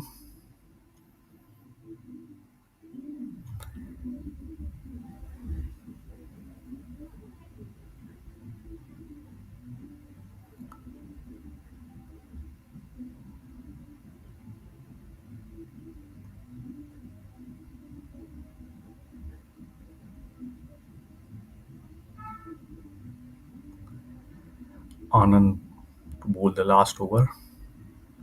Down the track he comes. Couldn't quite time the shot, but he will still get a boundary. I think he does. It's a good shot from Mithun. In fact, I was wrong when I said he hadn't timed it. He almost destroyed his batting partner at the other end. Managed to make sure that he got the ball in the gap.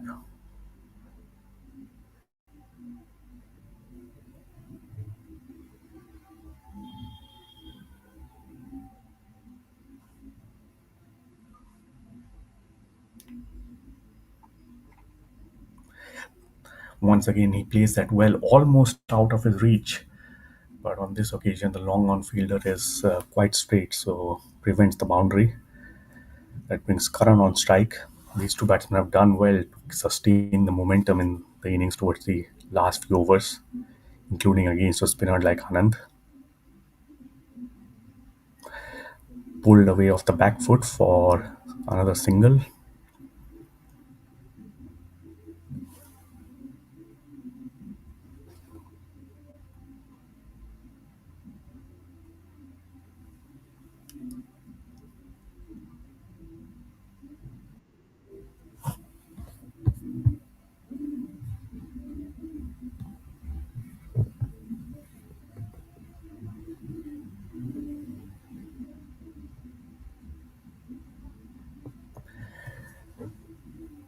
Karan on strike again.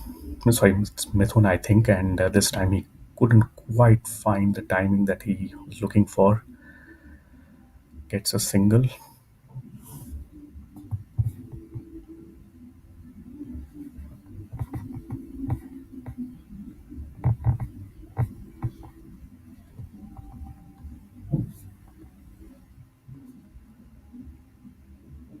Oh, got him. Well, the plan has worked to keep the ball out of the reach of the batsman. It almost worked while bowling to the other batsman as well, but on this occasion, Mithun not able to reach that delivery and a welcome wicket, though I think it's a bit late now to have much of an impact on the score that they will get. They have 197 runs already under their belt, but a little bit of a morale boost for bowling team.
So this is the last ball of this innings. 197 one boundary needed to reach 200. And will it be it? No, just one run, maybe even two. Yes, they come back for the second run. So 109. In fact, they're going back for the third and should be completed. They might go back for fourth. They will go back for fourth. So that's effectively a boundary to end the innings. And they are coming back for a fifth run. Well, this is really poor effort from Team B. It's really embarrassing the way they have allowed what should have been a brace to turn into a five-run score. And 202 is what Team A have ended with. So brilliant innings by them on the back of Dhruv Arora's 100. And that means Team B will have to chase a daunting target of 203. It's not going to be easy, and we'll see how the game goes. So the report from the first innings is Team A have batted really well. They had a bit of a jitter in the middle where Dhruv was struggling to time the ball, but once he got over that, they made sure to reach the 200 run mark. This is the batting card, 154 for Dhruv Arora. Brilliant innings. Veer Lekraj played an interesting innings that started off slow but then picked up pace, 26 of 24. Reman Karwat got out just when he was looking to expand his stroke play. Aditya Mehta not contributing too much, but important innings from Mithun to make sure that they breached the 200 run mark. And the bowling wasn't that great. Only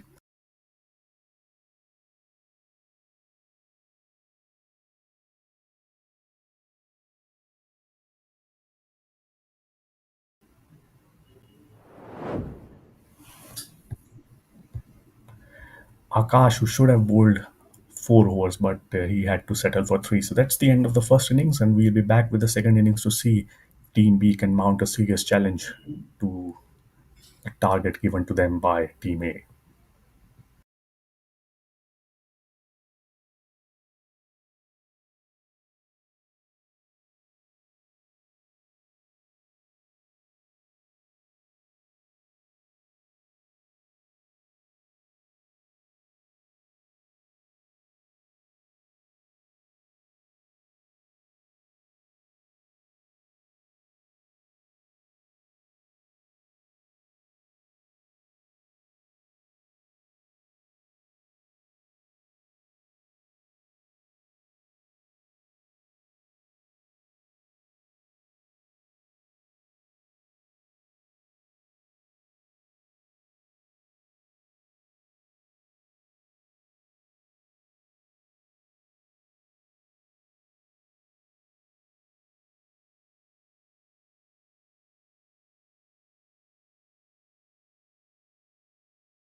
Welcome back to our live coverage of this evening T20 game at CCI Brabourne Stadium, the historic ground which hosted the first ever Test match to be played in India. And this evening we have seen a very good batting performance by Team A, wherein they scored 203 runs, 202 runs, and the target now 203 for Team B. It's not going to be easy. A good start is necessary, and the way the first innings went suggests that pace on the ball, that's the best opportunity for batsmen to score. So we have these two opening batsmen, Vineet and Siddesh. Siddesh being the captain. These two will have to make sure that they maximize the output from the first 6 overs and get as many runs as possible of the pacers to give themselves a good chance of chasing down this target. The field, as you can see, a ring field on the offside, two fielders on the leg side, mid on and mid wicket. And here's the first ball of the match, of the innings rather, and it's a dot ball by Aman.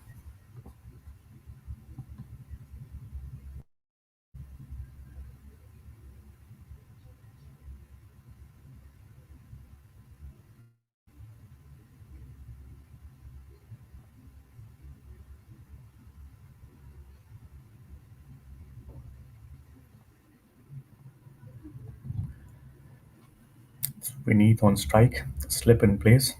Aman bowls from wide of the crease, and the ball is quite slow. The batsman not expecting the ball to keep that low, and in the end, it turned to be to his advantage as he picks up a couple of byes. Not runs in his own account, but he wouldn't mind as long as the team gets those runs. So lack of pace, lack of bounce already visible on this pitch, which is something we saw in the first innings as well. When the ball was coming on, the batsmen were able to play their strokes quite easily.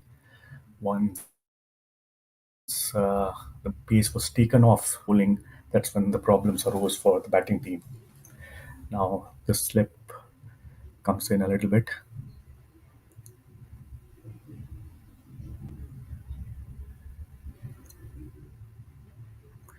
That should be a wide.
Once again wide, and not a clean collection by the wicketkeeper, but on this occasion it won't lead to any buys.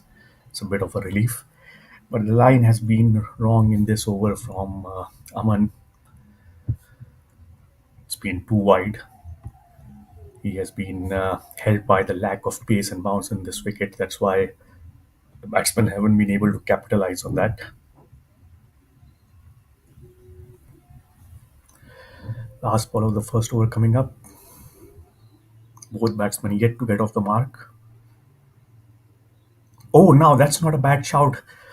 The umpire decides to give it not out, but that looked very close, and especially on this wicket where the ball is not bouncing too much. That was a very close call. Luckily for the batsman Vineet, he survives, and at the end of first over, the score is three without loss.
Good start to the innings for the bowling team. Just 3 runs coming off the first over, all through extras. Both batsmen still on zero. And this is the first delivery for Siddesh. Goes for a big drive, but ball goes straight to mid on.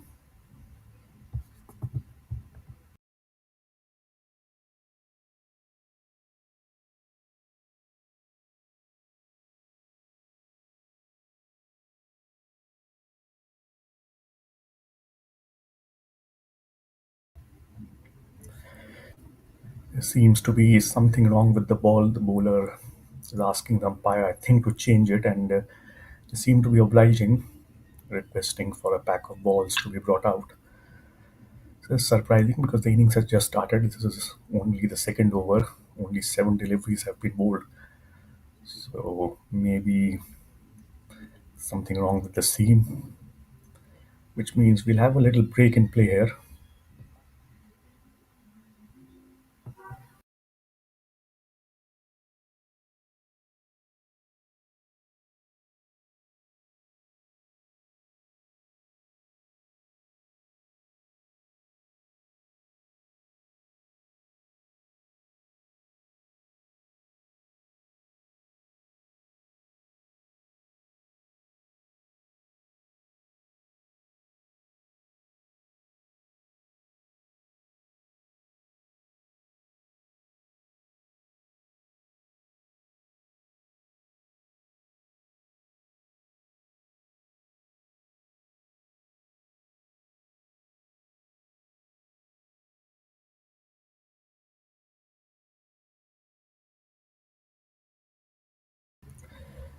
All set for the resumption of play.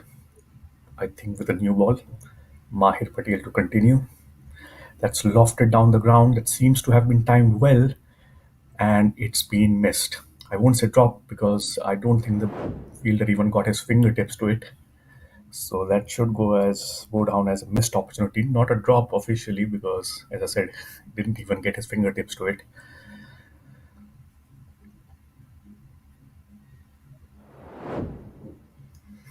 In the end, he completely got his placement wrong. The fielder. Let's hit towards mid on. Fielding would be crucial. We saw poor fielding on several occasions from Team B, which is why they are facing such a stiff target. There were 3 drop catches of the century in through Arora. I think there were 3 or 4 instances when the ball was misfielded and went to the boundary. So if Team A can avoid making similar mistakes, they may get a big advantage. That might be a wide. Oh, it's been given. That's a wicket. Initially, it seemed like a delivery which was very close to being a wide, but somehow the batsman, the captain Siddesh Aroskar, managed to get an edge to it, and the catch was taken gleefully by the wicketkeeper. So the first wicket down for Team B, and it's Mahir Patel who he would think has got some poetic justice because a catch that should have been taken was missed. And now he's managed to get the opposite team's captain out 5 for 1 after 1.3 overs.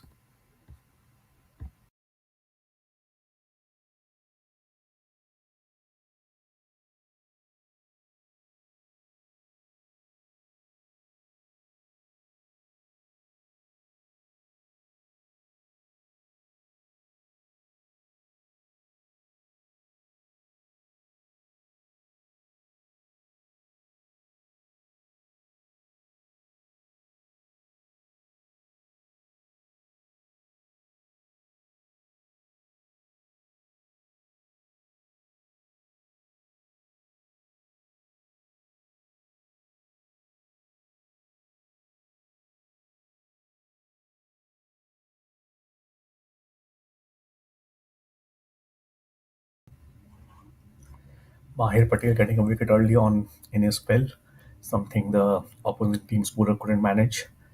Now moving to Mishar, and that will be a wide plus there would be an extra run, so 2 free runs given away. Ball has hit the batsman as he was completing the run.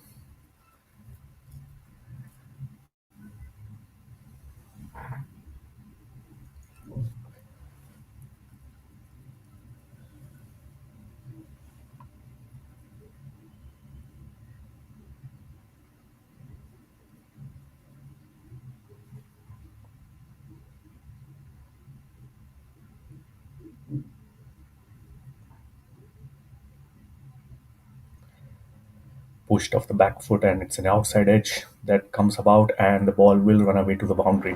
For some reason, whenever the ball goes in that region, the fielder seems unable to stop it. We saw that in the first innings as well. And on this occasion, this thickish outside edge beating the fielder at short third man. So a boundary, not an intended one, but a useful one nevertheless for Team B.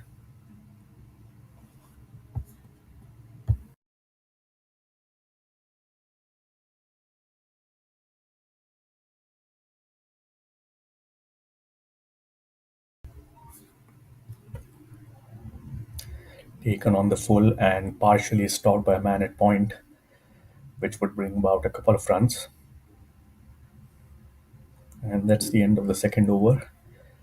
13 for 1 after 2.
Aman to start his second over. Improves his line on this occasion. Was a bit too wide in his first over.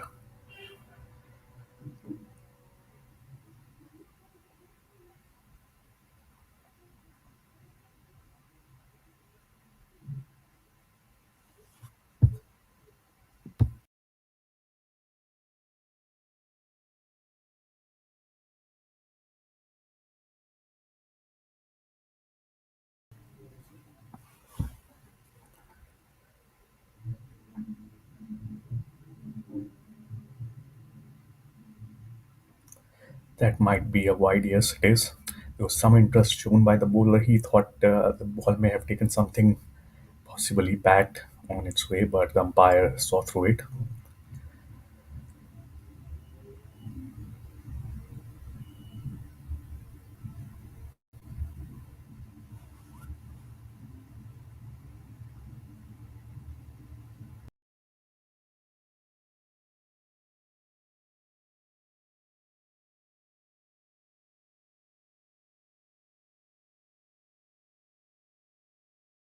Behind square. And that has actually gone away for four. The ball wasn't traveling fast at all. I thought it was just going to be a single, maybe two.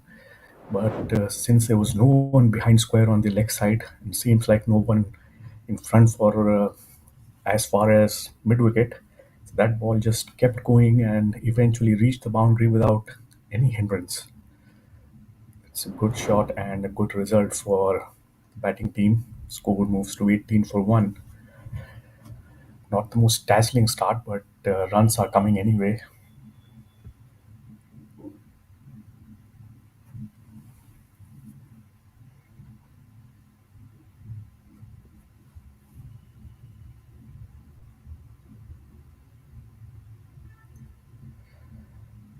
This time, the batsman not able to do much with that ball that came on very slow.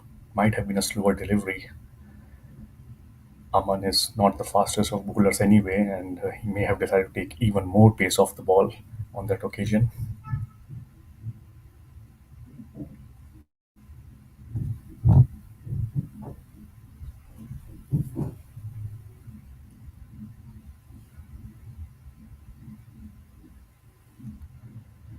Oh, that should have been a wide, and he got an outside edge, and he will benefit because that will be four.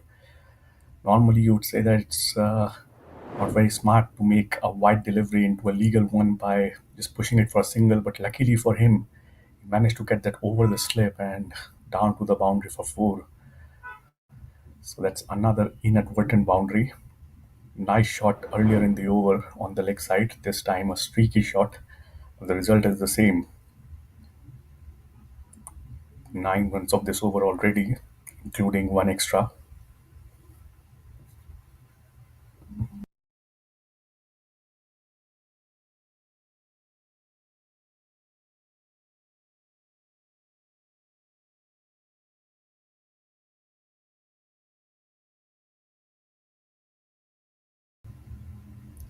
That should be a wide. So the problem we saw with Aman in the first over is persisting, bowling too wide, and as a result, sometimes he's just going too far outside the off stump, not bowling a legal delivery.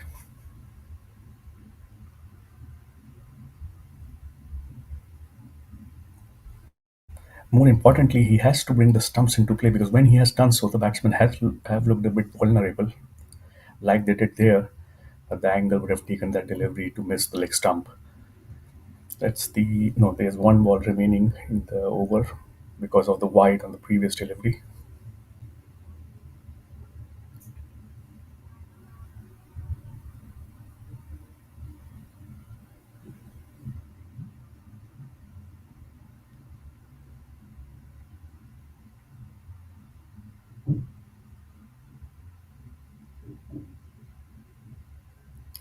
Now, is there was there an edge? I think there might have been an edge because it's not been given a wide. If the ball had been missed completely, it should have been a wide, but it's not.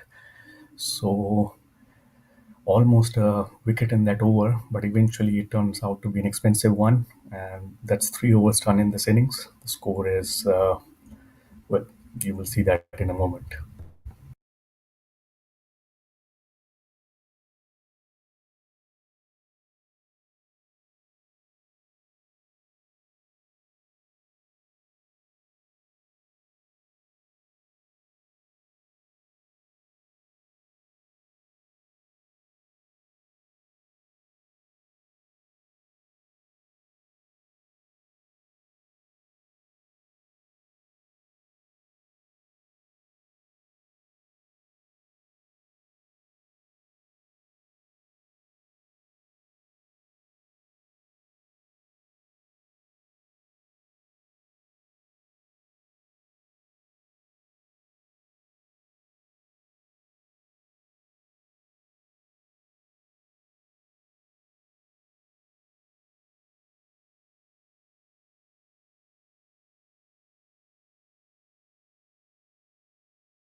Sorry for that interruption in broadcast. We are back live,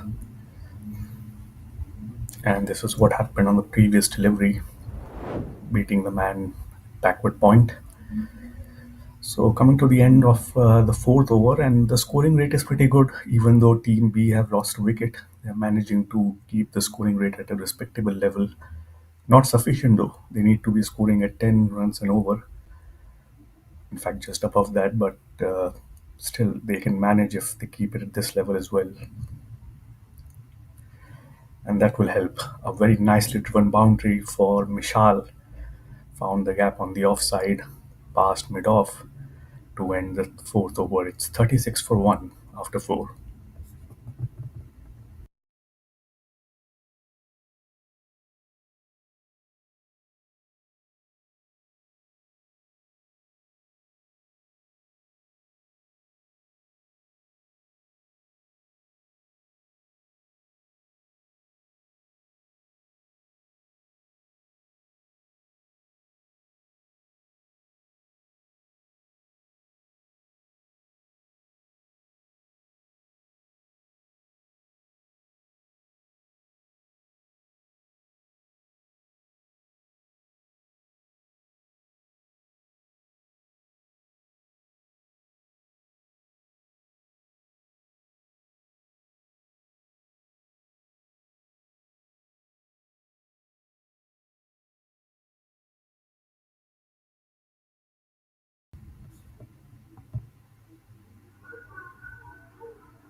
Yashraj Desai will now take a bowling from this end.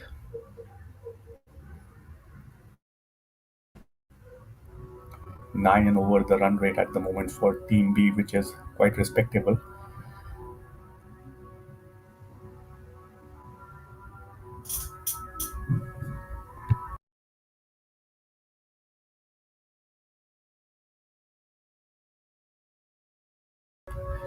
One slip in place for Yashraj. It's hit him quite high, and the ball is missing the leg stump anyway. But not a bad line. He needs to have a fielder though on the leg side, one at deep backward square leg and one at deep fine leg if he's going to bowl that line.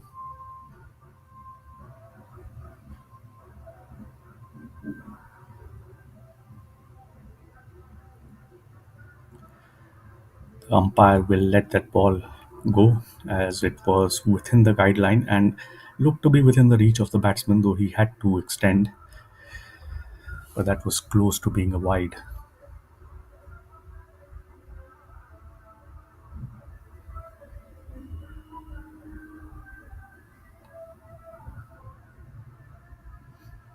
This might have been a wide, but the batsman managed to get his back to that, so gets a run, but might have got a free run if he had let that go through to the keeper.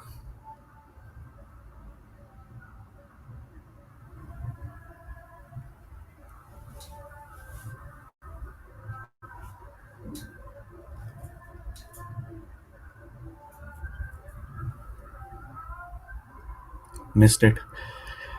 He wanted to go inside out over extra cover, I think, but couldn't make use of that full length delivery. In the end, it was a good ball from Yashraj Desai, just pitching the ball up to invite the batsman to go for that shot. And I'm not sure, but he may have got a bit of movement of the deck as well.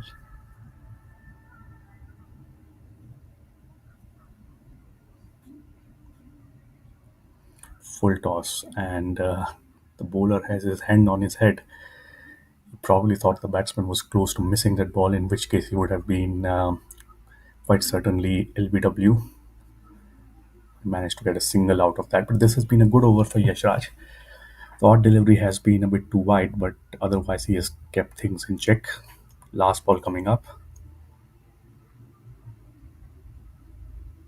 Now, is that hitting bad or is that hitting bad? Good attempted Yorker from Yashraj to end this over. Just 2 runs coming off it. 5 overs gone, 38 for 1.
Start of the sixth over, and the batsman advances, takes the ball on the full.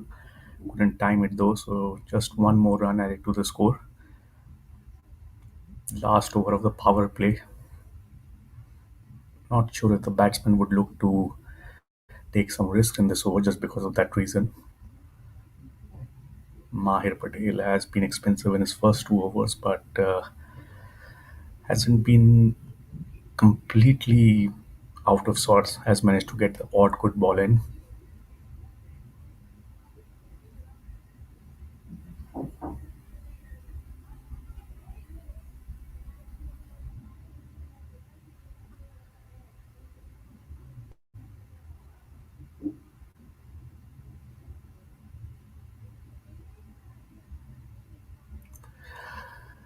Well, that ball should have brought some more runs had it not been for the pad of the man at the non-striker's end.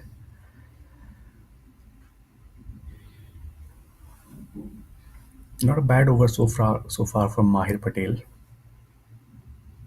Just three singles.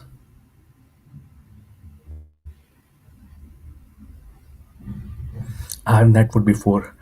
It's an unintended intended boundary, but it's a boundary nevertheless. He might have been looking to play that behind square on the offside, but the ball came off the bottom edge, and the wicketkeeper has been struggling in this innings. Yeah, has had quite a few miscollections. Uh, those four runs, even though they won't count as buys, can be attributed to a lapse in his effort.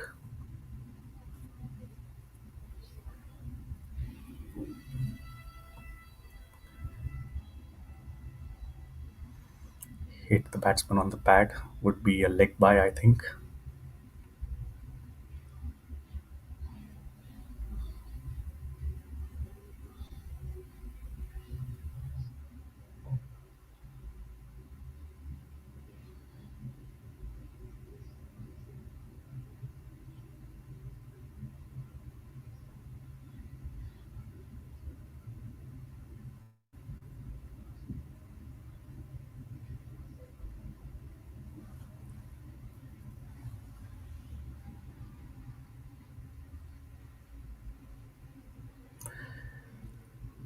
Dot ball. So, an expensive over, but not necessarily due to the fault of the bowler. After the first 6 overs of the innings have been bowled, the score is 46 for 1.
So interesting match in prospect now.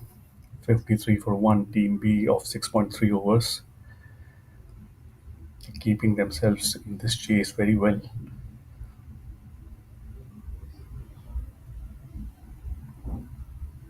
Oh, that's unfortunate, and it's going to be a run out. That is very unfortunate for the batting team. And the ball was hit back, hit the non-striker, and then he, for some reason, I think he probably wouldn't have known where the ball went a long way out of the crease, and in that time the bowler did well to collect the ball and remove the bails at the non-striker's end. So a run out, and though this is an unfortunate wicket, I wonder if this could prove to be a crucial point in the match because this partnership was looking really good. Vineet batting on 25 or 21 looked impressive. With him gone, Team A now has a chance of in- increasing their hold on this match.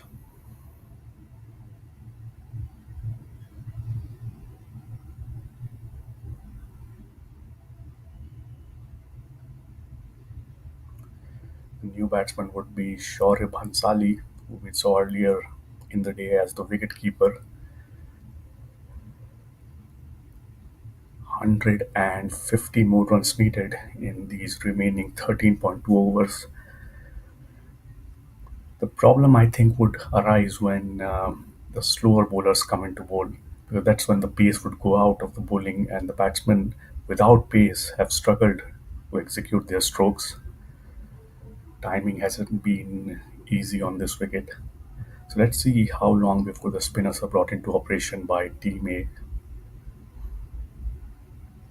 But they've got just a bit of respite with that run out. It wasn't a very good delivery. A full toss should have been put away. Unfortunately, it was hit right back at the non-striker that allowed the batsman to, or the bowler, to get to the ball.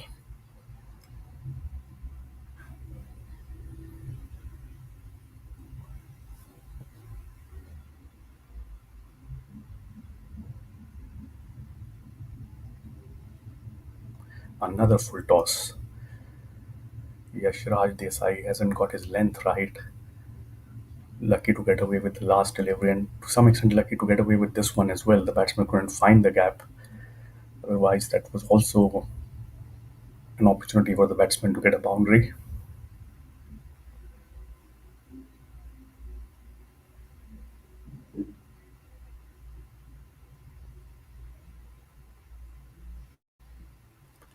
Last ball of the seventh over coming up. Left alone, not a very common shot in T20 cricket. Leave 54 for 2, Team B after 7 overs.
Ibrahim Habib, the new bowler, seems like he's going to bowl spin. And this is a very crucial stage of the game now because so far Team B's progress has been quite decent. Even if they're not going at 10 and over, they are managing to keep the run rate at a respectable level. But with pace out of the attack, timing the strokes would now be a much more challenging proposition for batsmen. Straight to the mid wicket fielder.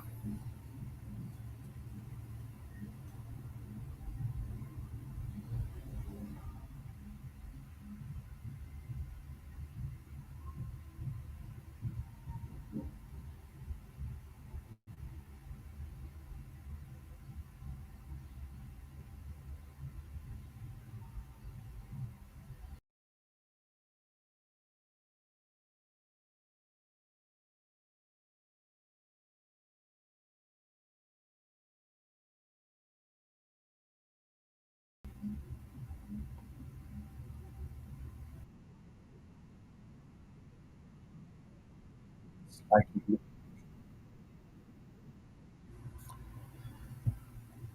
from Mishal Chennai, but bringing him a brace.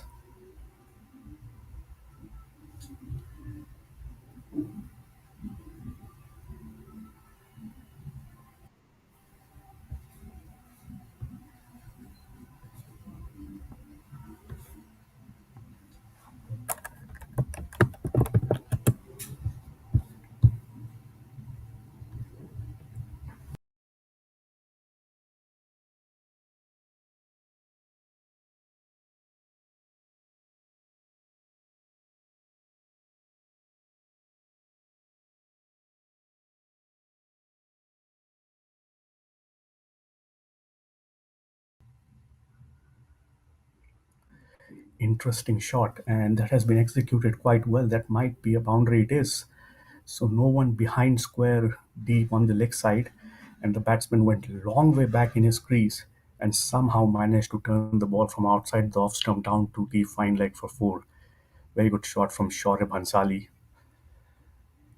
There was no pace on that delivery, so it wasn't easy to time that really well, but he managed to do that. That's going to be the contest from here on. Can the batsmen overcome the challenge of lack of pace in this wicket, keep their scoring rate going at a decent level?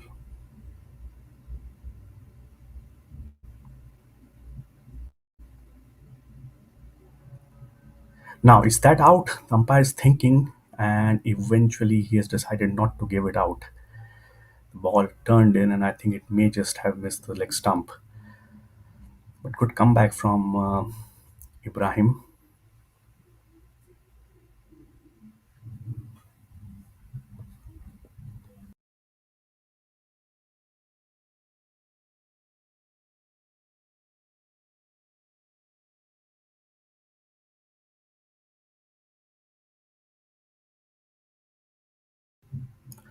Last ball of the eighth over. Defensive shot of the front foot would bring a single. I must comment upon the action of Ibrahim Habib. It's a very interesting action. A lot of gyrations in that bowling action from him. Eventually, though, he concedes 8 runs in his first over. Score is 62 for 2 after 8.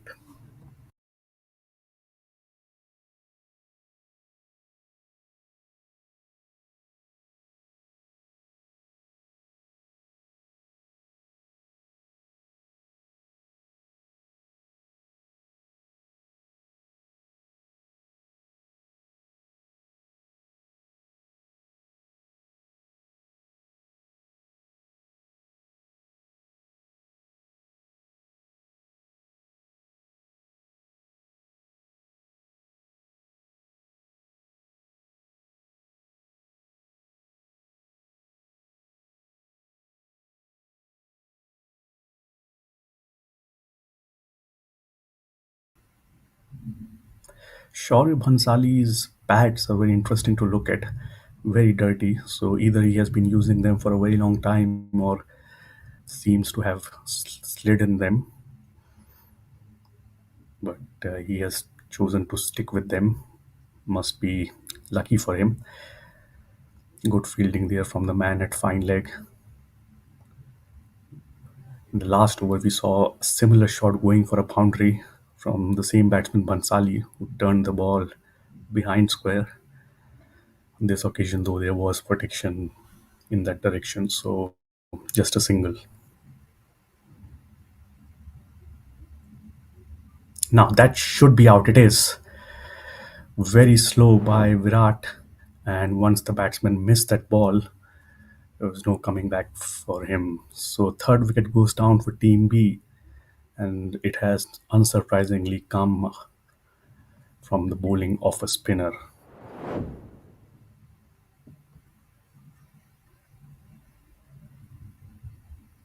Virat Kasliwal picking up a wicket in his very first over.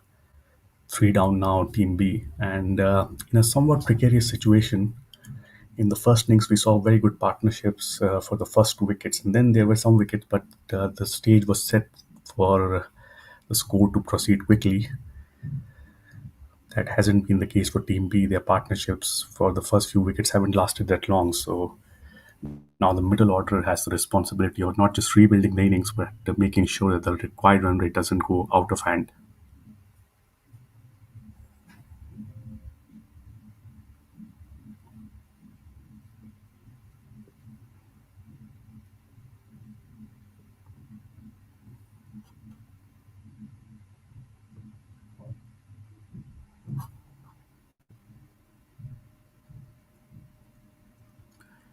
Mahir Patel is one bowler who has conceded a lot of runs, 31 in his 3 overs, but otherwise the rest of the bowlers have been quite good.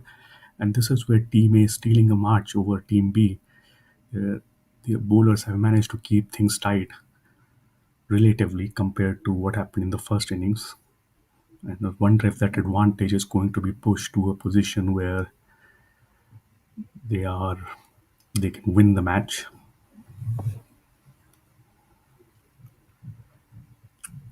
Virat Kasliwal to continue. Now he has a left-hander in front of him, Avyer,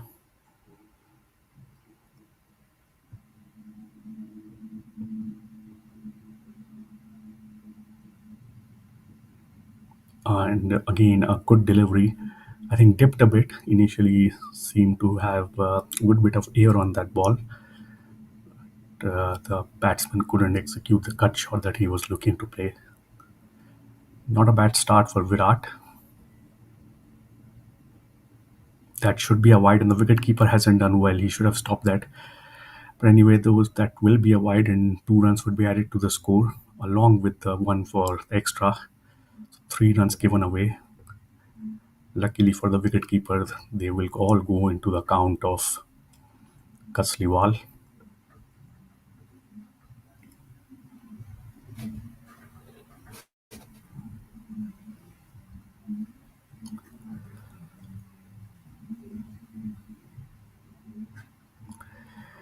Cut away off the back foot.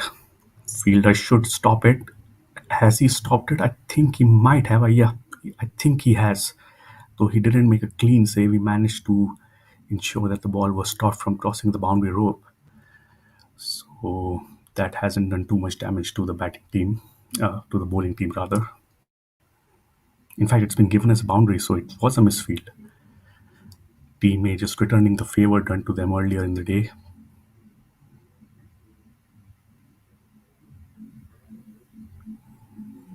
Again, nicely bowled.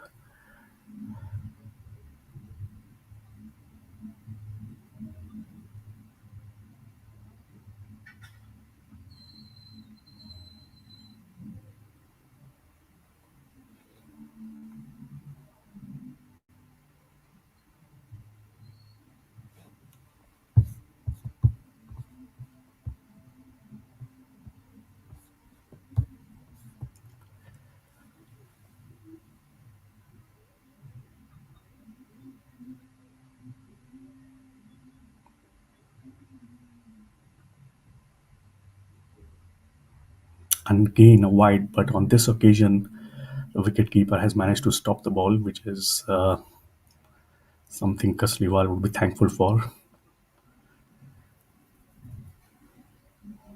Last ball of the over should be the last ball of the over, but well, it will be the last ball of the over, but it will bring a boundary. Batsman had let it go. It would have been a wide, but as it turned out, he decided to make sure that that was a boundary down to fine leg. So a poor end to the over from Kasliwal. He picked up a wicket, but then conceded 14 runs. Score is 76 for 3 after 9.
Ibrahim Abi, with that very animated action, starts his second over. His hands are going all over the place as he runs into ball, not necessarily in sync at times, but manages to get the ball to the other end and does so decently.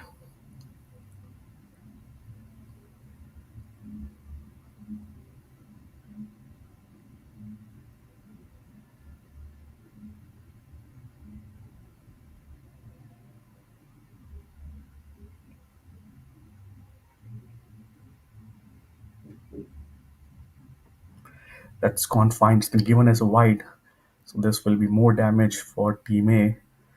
Wide plus four, so five free runs for batting team. It's the worst possible result. Well, not quite. A no ball going for four or six is the worst possible result, but wide going for a boundary is not too far off. It's five free runs for the batting team and five runs added to the tally of the bowler. And I don't think you can blame the wicketkeeper on this occasion because the batsman was looking to play a shot, so he might have been blinded,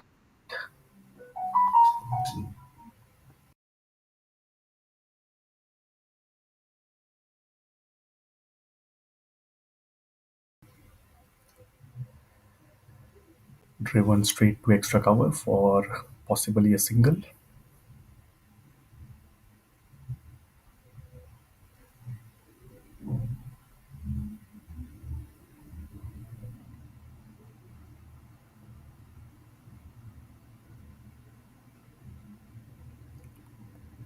Oh, got him, has he?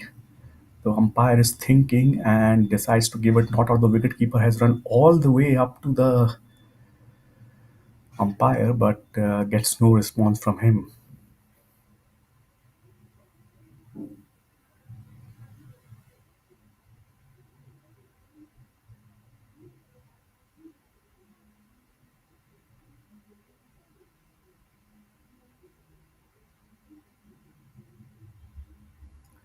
Driven into the offside for one more run. An eventful over, five wides, then a very big appeal, which the fielding team would feel they were unfortunate not to get a response to. The match, I think, still tilting in the favor of the defending team because they have taken three wickets, but it could go either way if the middle order stands up and provides some resistance.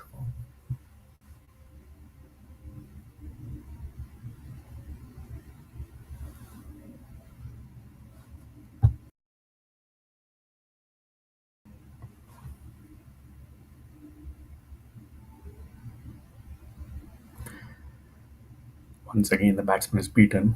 Not a clear collection from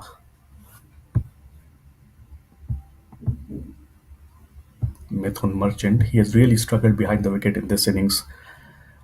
Lots of missed, well, not missed chances, but he has failed to collect the ball cleanly on several occasions and has let go wide ball once that went to the boundary. Now that will be wide again, and once again the wicketkeeper has missed it.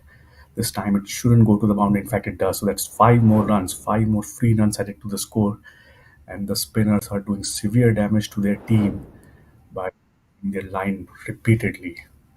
This, I think, is the third occasion that a wide has gone away to the boundary. This is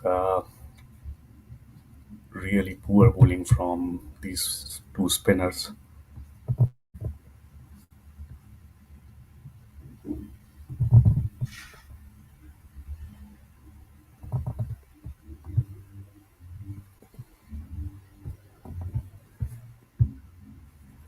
They should be the last ball of the over, and it is, and it's played very cautiously by the batsman. So we are done with the first half of this innings. The score is 89 for 3. So the run rate is just under 9, which is not catastrophic. But with three wickets down, you feel the bowling side has a little bit of an advantage, but it can go away very quickly. So the match, we have to say, is keenly poised.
So this will be the second half of this innings now. 114 runs needed of the next 10 overs. More than 11 runs an over needed. Not going to be easy with 7 wickets in hand, but anything can happen. Rehman to bowl now.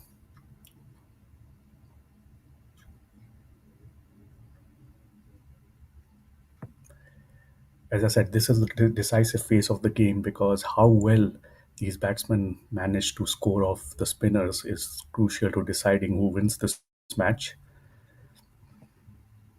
It's not been easy to play strokes when there isn't enough pace on deliveries.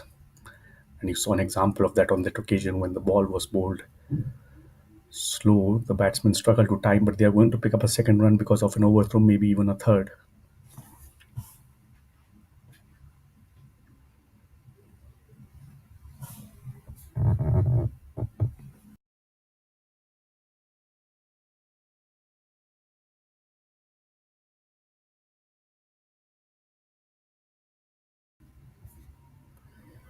Flighted delivery, but the batsman decided to play back to it. Couldn't execute the cut shot.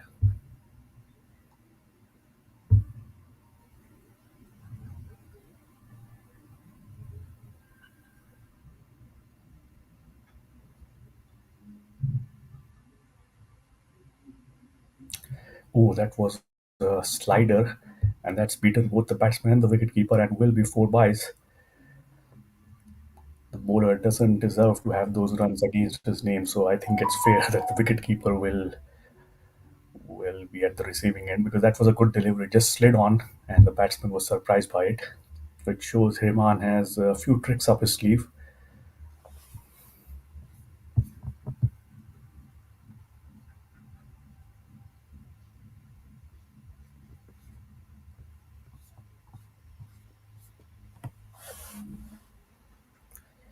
Good overs this from Hriman has kept his line length under control, and those four byes you can't really blame him for that.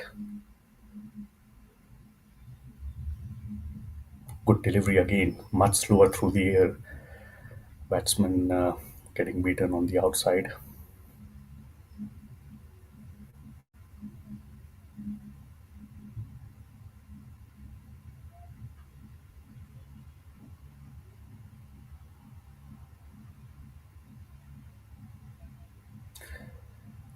No, that was generously flighted delivery, and the batsman does well to get 2 runs out of it. But I think we'll see more of Rehman as that first over was very promising. Just 3 runs attributed to him. 7 runs came off this over, and 96 for three is the score after 11 for Team B.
So, throw of the leg spinner comes into the attack, and the first ball. Oh, the batsman is down. Not sure what happened. Ball was played away for. To me, it seemed like it could be more than a single, but something has gone wrong there.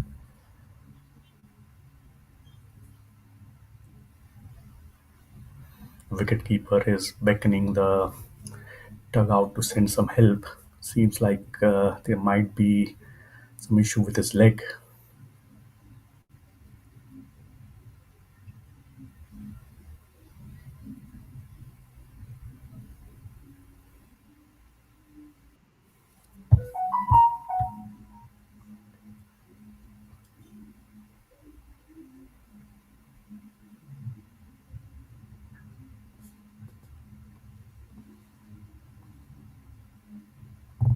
Batsman receiving attention. I wonder if he has sprained or twisted something. So we'll have a break in play, which might last for a few minutes. Question is, will the batsman be able to continue his innings?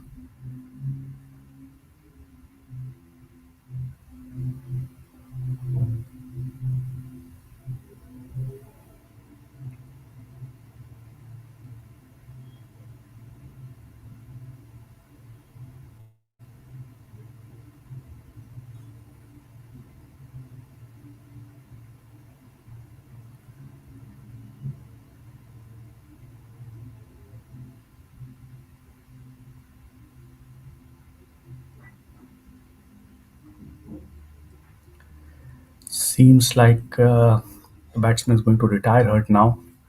He's walking off the field, which is a very unfortunate development both for his team and for him. I think Amrish is now out in the center to carry forward the innings, but that is an unexpected twist in this match. Unfortunate one. So Team B might effectively be four down now. Hopefully, the batsman will recover to bat and resume his innings if needed. As of now, though, there is a change in the middle, so it's Amrish, the right-hander, who will take strike against Dhruv, the leg spinner.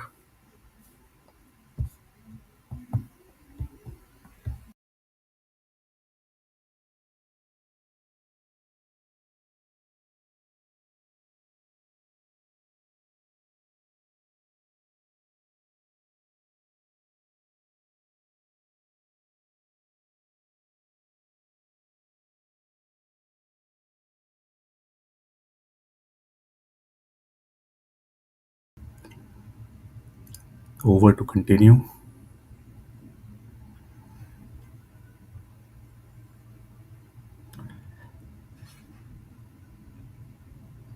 Two dot balls now. The first ball should have yielded at least a run, but because of the batsman being incapable of running, it was a dot ball. And Amrish comes down the wicket and whips this into the leg side for just a single. He will get off the mark.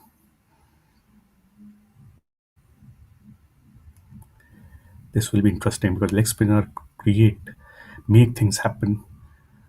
They will occasionally pull a bad ball as well, but they will also create more opportunities for a wicket. So we might see some action here. And with the required run rate still above 10, above 11 now, there might be some risk taken. Now, what about that? That is played towards the fine leg and will be four. That's a nice shot from Shaurya Bhansali, moving to the offside and then making sure it went towards the fine leg where there was no protection. So a welcome boundary after the first three balls yielding just one run in this over.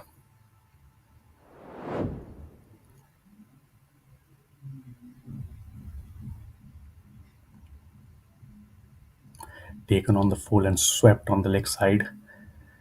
This time, the man at deep square leg will make sure it's not more than two runs.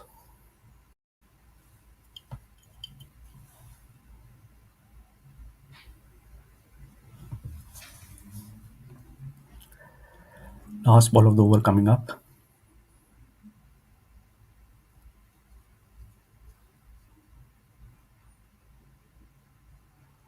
Oh, edged, but shouldn't be more than one. So, an interesting over, one that involved a change of batsman in the middle, and 100 more runs, 99 more runs, in fact, are needed of the last 8 overs. The equation looks difficult, especially now that one of the batsmen is retired hurt. And you have to say Team A are clearly ahead. Now, what Team B needs is a one big over 20 plus run over that could change the momentum in this match. Otherwise, Team A are just starting to strengthen their hold on this game.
Bit of turn there for the off spinner Karwat.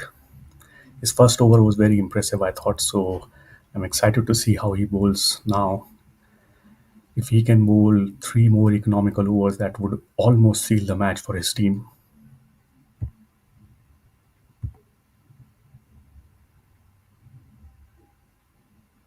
Down the track comes Amrish, and I wonder if he has found the gap. He hasn't. Just a single, can't come back for the second run. So Amrish seems to be a batsman who likes to use his feet, and that bit of initiative has to be taken now with the required run rate climbing up quickly.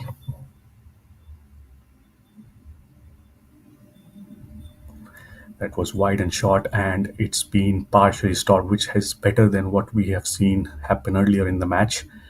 On a lot of occasions, ball going behind square on the offside has just been allowed to go through to the boundary by the fielder's position there. So that was a relatively good effort.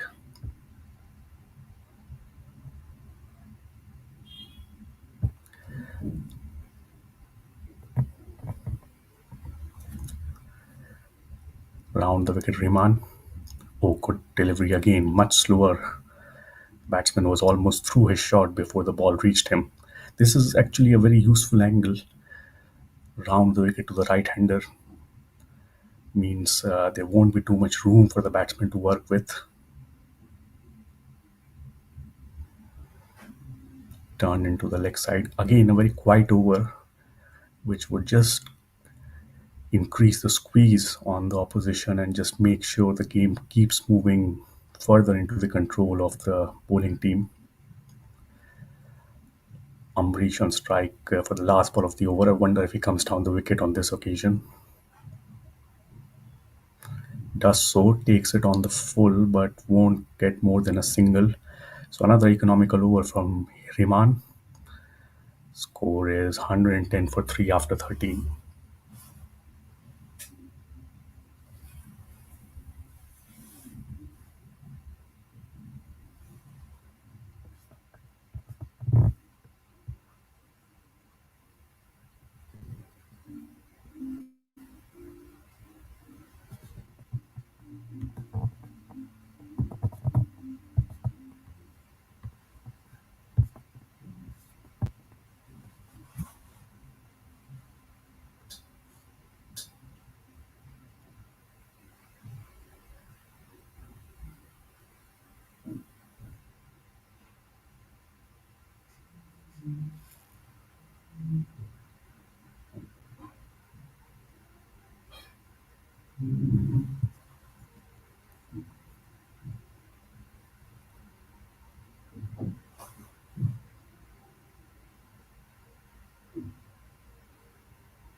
Pulled away by Amrish, but hasn't found the gap, but will find the boundary because of another instance of misfielding on the boundary line that we have seen in this match.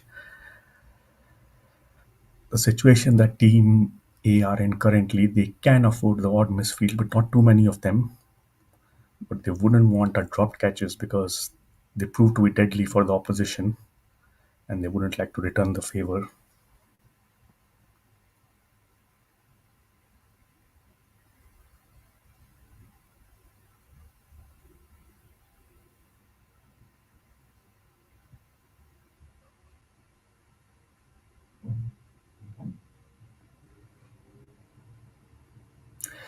Missed it.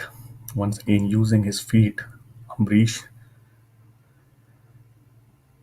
but he hasn't been able to play a big hit by coming down the wicket. Managed to work the ball into the leg side, but yet to get under one and hit it over the ropes for six, which is what I think he's aiming to do.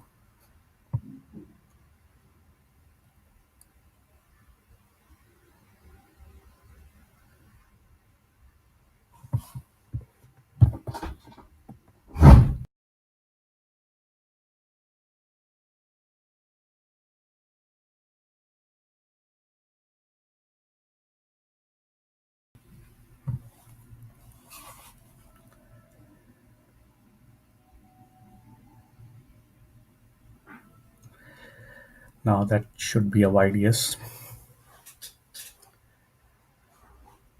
To some extent, the batsman can take credit for putting the bowler off his line by charging down the wicket. Probably the bowler wanted to get it out of comfort zone, out of the hitting zone of the batsman, but just pushed it a bit too wide off stump. Once again, he comes down the wicket. This time gets beaten completely. So that's a dot ball. I think there were at least three wides that were bowled by the spinners early on, which went away to the boundaries. If you remove those 15 runs, at this stage, the batting team would have been completely out of the chase if it wasn't for those giveaways.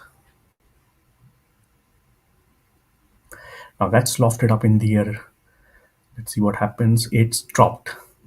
Completely expected a dropped catch. That's what we have seen throughout this game. And here's another example of it. Humbrish has been trying to find the boundaries and trying to clear the fielders. Failed to do so, but luckily for him and luckily for his team, his innings will continue thanks to another dropped catch.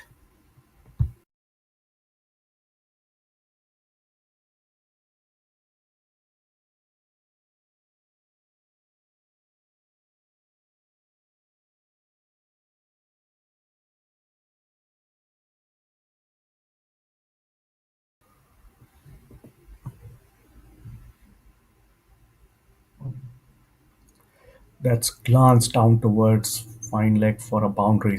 So good couple of deliveries. First a dropped catch, now a four for Team B. Improves the look of the over. And while the bowling team is keeping the match within their grasp, every now and then a boundary is ensuring that Team B is not completely out of it.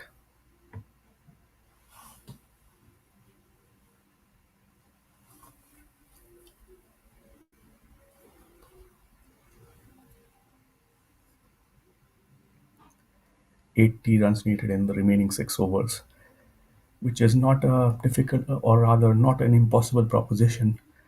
The problem, though, is boundaries are not coming easily, and with a lot of spinners in operation, it's not going to be getting any easier for the batting team.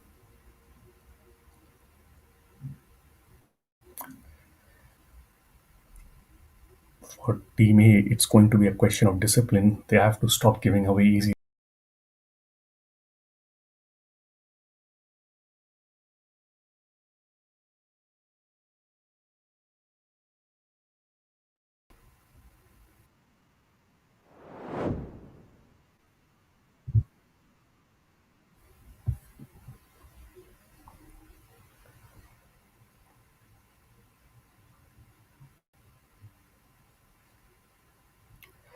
Ibrahim Habib, who has been expensive, will bowl his third over.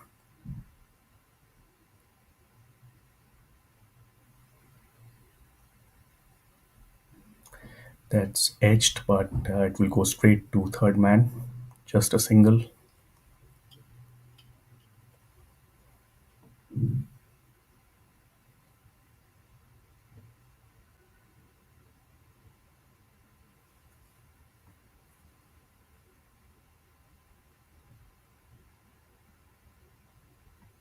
Short and wide and cut away by Amrish for one more run.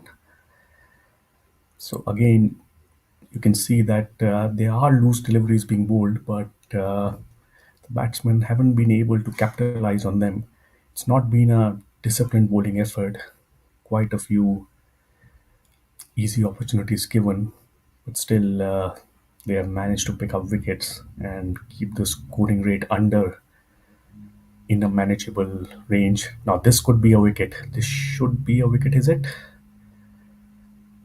No, I think it's fallen just short of the fielder at long off.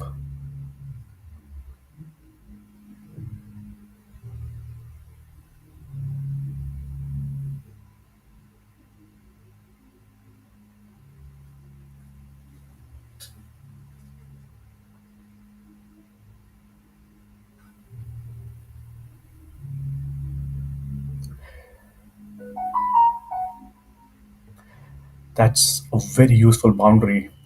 Ibrahim Habib continues to struggle, but for the batting team, there's much needed respite from last couple of economical overs. Once again, Shaurya Bhansali, this is something he did very well earlier also, moving across to the offside and playing the ball towards the fine leg region. This is his second boundary, I think, in that region. In fact, his third, if I remember correctly. So that's one scoring area which he has mastered.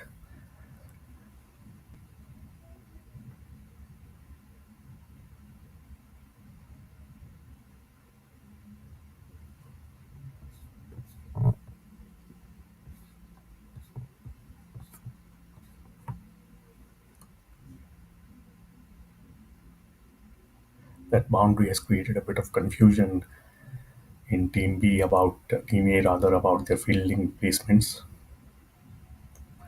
Once again, he tries to find that region, and on this occasion, the ball goes squarer. So just a couple of runs, in fact, just one taken by the batsman.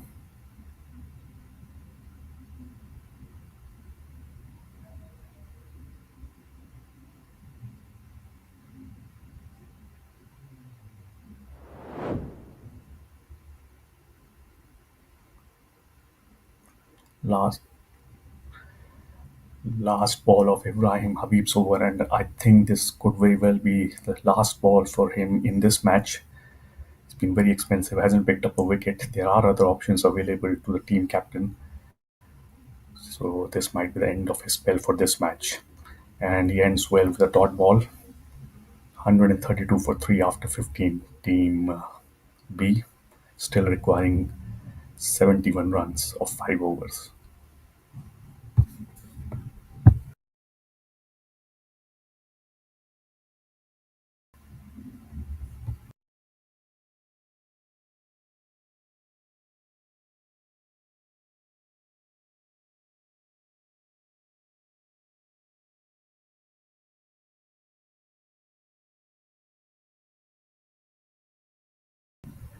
Seems like we're going to have a return of pace in the attack, which is surprising. Even in the first innings, we saw the spinners doing well, but towards the end of the innings, the pacers were brought back, and that brought some easy runs for the opposition. So I don't know why captains persist with this strategy. The spinners are doing well, they have got overs left. Still, they have decided to go back to one of their seamers, Team A. They have some room to work with as far as the required run rate is concerned, so maybe more inclined to taking a chance. But I think there should be more overs bowled by spinners in these last five remaining.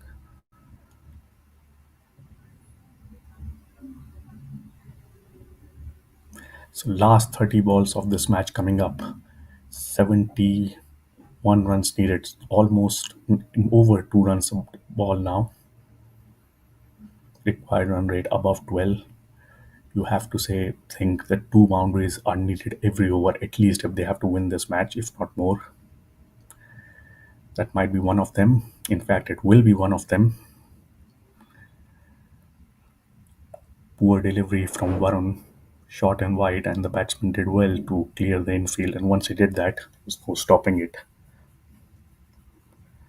Once again, you can see how much easier it is to play strokes when there's space on the deliveries. Spinners have proven to be much tougher proposition on this pitch. That's chipped towards deep backward square leg. Just a single for Bhansali.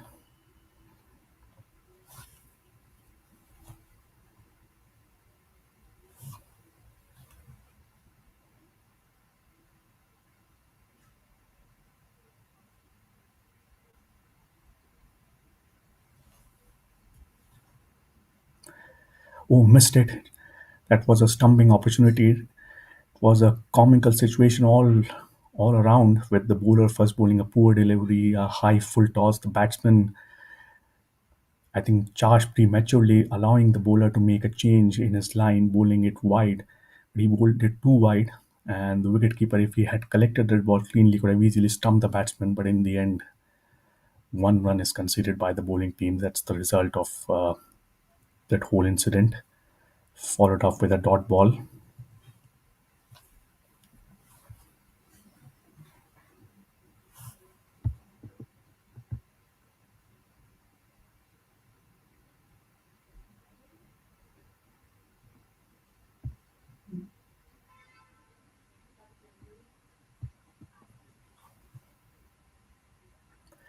Full toss, and that's put away for a four.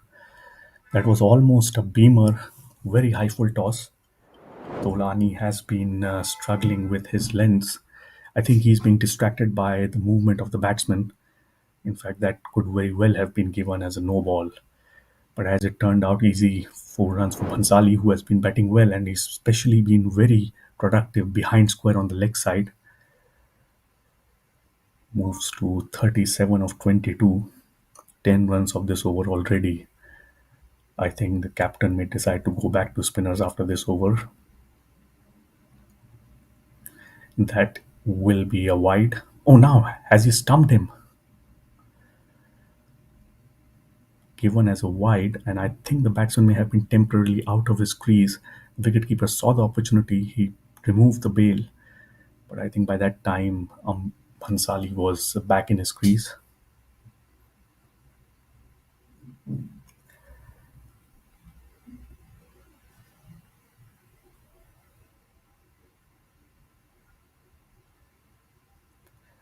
Cut away straight to backward point.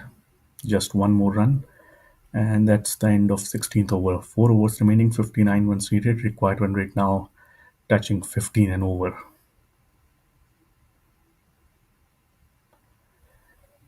When a match reaches this situation, it becomes less about how many runs are produced per over, but more about how many sixes can be hit. And you have to say that if the batting team has to chase down this total, for which they need 59 more runs, they will have to hit at least five sixes. Only then we can have a competitive match. So the challenge now for bowlers is to make sure they don't bowl any loose deliveries and don't overstep. Otherwise, it should be an easy win.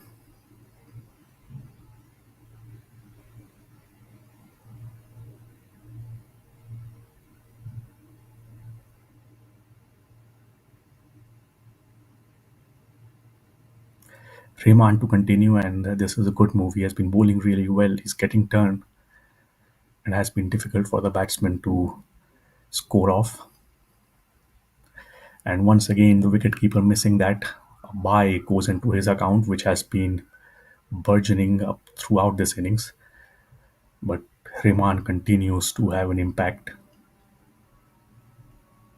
Amrish on strike, and you can almost guarantee that he's going to come down the wicket, which should keep the fielders in the deep on their toes. Down the track he comes and completely misses that. Once again, the lack of pace hurting the batsman. And not just that, he's also getting the ball to grip. So he's, I think, putting on good amount of revolutions on the ball, and just hanging it in the air for a longer period is also one of the reasons why he's getting purchase of the track. This delivery could almost have been a wide, but Amrish tried to cut it. That may have gone against his team. Again, a good over from Rehman. No runs conceded as far as his figures are concerned in the first half of this over.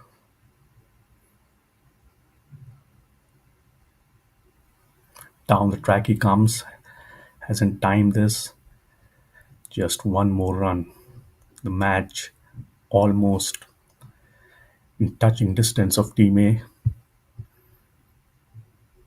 A little more disciplined bowling, and they would have been, you have to say, home and dry by this time.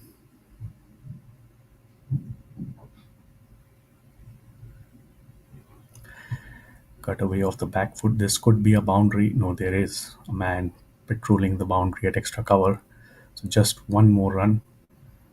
Occasionally he has bowled short and wide, Rehman, but otherwise has been very good. And it's his turn and the slowness of his deliveries that have made it difficult for the batsman to do much.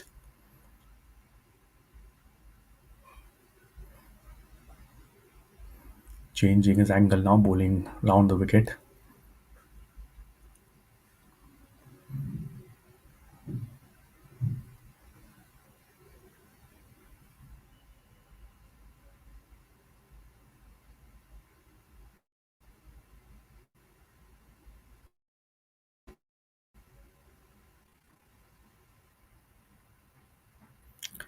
In the air, but will fall safely.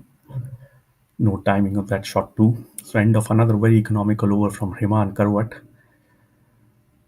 6 runs coming off it. And Team B reached 150, but they still need 53 more runs and they have only got 18 balls remaining.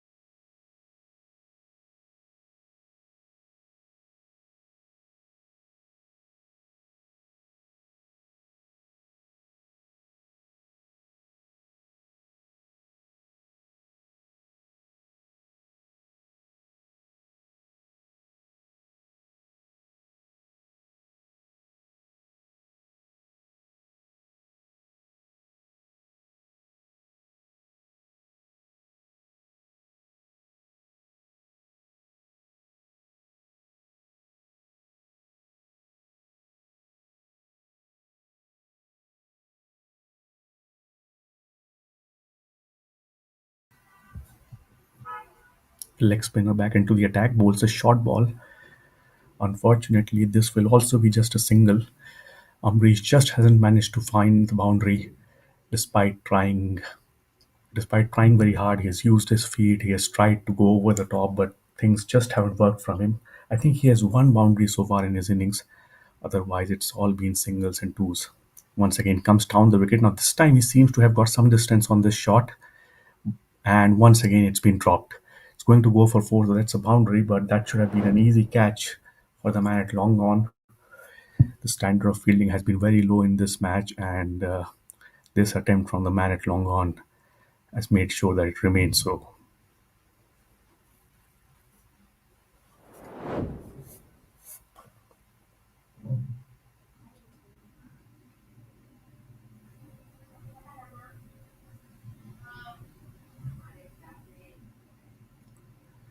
Short ball again. In fact, it's been missed by the batsman and the wicketkeeper, so that's going to be 5 extra runs. And that's just what the team needed. Nothing like free runs, and those were essentially free runs. 42 of 16. It looks difficult, looks nearly impossible, but a few more freebies like that, and we might just see Team B stealing the march on their opposition. A dropped catch, now a wide. This is very poor play from Team A. But you have to say they're only returning the favor. Once again, a misfield, and this would be another boundary. Now, this match is getting interesting. looked like a foregone conclusion some time ago, but dropped catches, wides, misfields has meant things are looking much more even now. If not even, they are looking much more likely to go either way than before. 38 or 15, it's still very tough. Still, it's over 12 and over, but a few more shots and things could change. Now, what about this one? Will this be taken? And it is taken. Finally, a catch. Finally, a catch has been cleanly taken. That is a rarity in this match. And somehow a fielder has managed to hold on to the ball. So Ambrish's long and tortuous innings, where he tried really hard to get the scoring rate moving, has come to an end.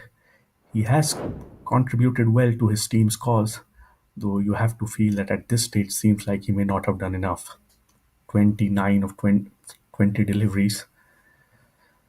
Now the question is, will we see a return of batsman who had to leave the field because of being injured, or will we see a new batsman coming in? Either way, that wicket might prove to be a little bit of a respite for the bowling team.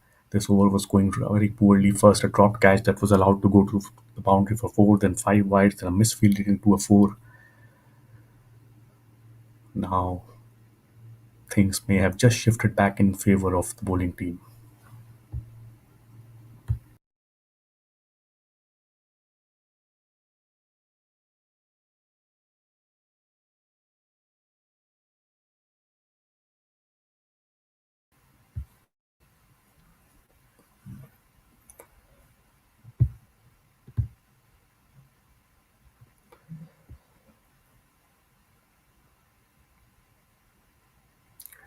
Avya Arora, it seems, won't come back, as of now at least. Abhishek Javeri is the new batsman. And with just 12 balls remaining, the required number of runs needed for Team B to win this match is 38.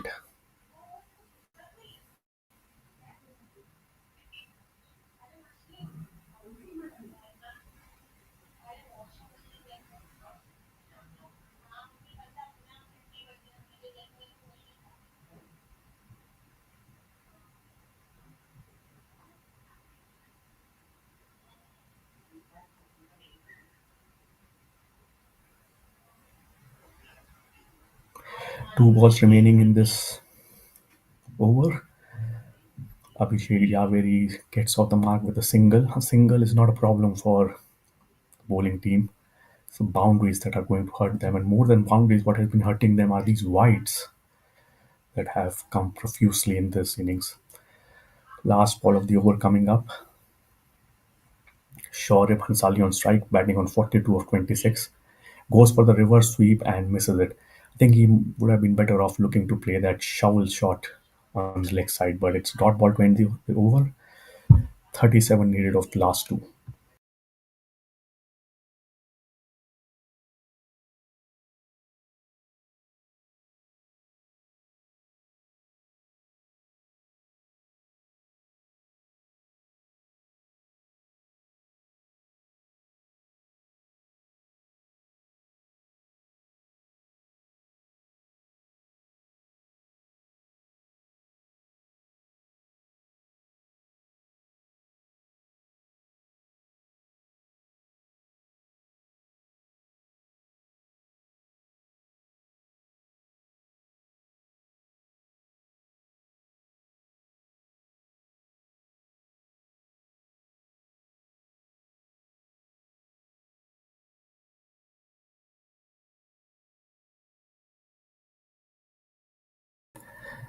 So Rehman will now bowl his final over, and this has been a good decision by the bowling team to keep him on. There's a temptation to not bowl spinners towards the end, especially after what happened in the previous over. It might have been even more of a temptation, but Rehman has bowled really well, just 14 runs given off 3 overs, so he deserves to have this penultimate over of the innings as well. Abhishek on strike. That's a bit overpitched by Rehman, a rare mistake, but he's got protection in the deep. And one thing you have to say about him, he has bowled to his field. Even if he has erred in line, it's been erring on the side of bowling it too wide of off stump rather than drifting onto the pads. So it's been a good performance from him overall. One good over here would seal the match. Down the track he comes. Now that's been hit well. That might be a six. That is a six. Good use of the feed by Shoaib Hansali, who has looked really good. He has been one rare streak of silver amidst the dark clouds for Team B. Though he didn't get to the pitch of the ball, he went through with the shot and connected really well. So that's a six. Still, it's 3 runs a ball from here on, 30 of 10. But it has forced Hriman to go round the wicket to make sure the batsman is tied up. But he managed to get some room, although just for a single.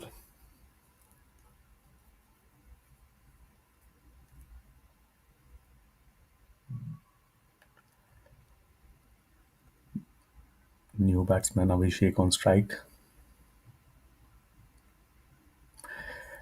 That is hit well also, and that's almost a six. I think it's just landed inside the rope. So surprisingly expensive over from Hriman and a good shot from Abhishek, which makes you wonder whether he should have come into bat earlier. The way he has struck the ball on that occasion suggests he has some good hitting ability. Unfortunately, it could be too late. Still, if he can hit two more sixes, this match could still be salvaged by his team. Now Hriman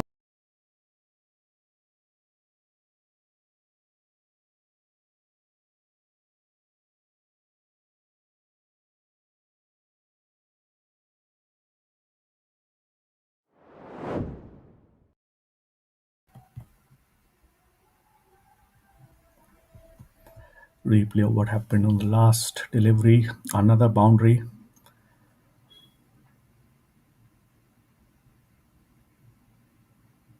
21 needed of 7.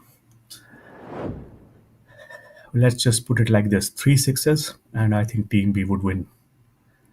Last ball of Rehman's spell. Looks a very expensive spell now, but it was much better earlier. Just a single. So 20 runs needed of the last over. And we are getting some sort of a thrilling finish after it looked like the match is heading only one way for most of this innings.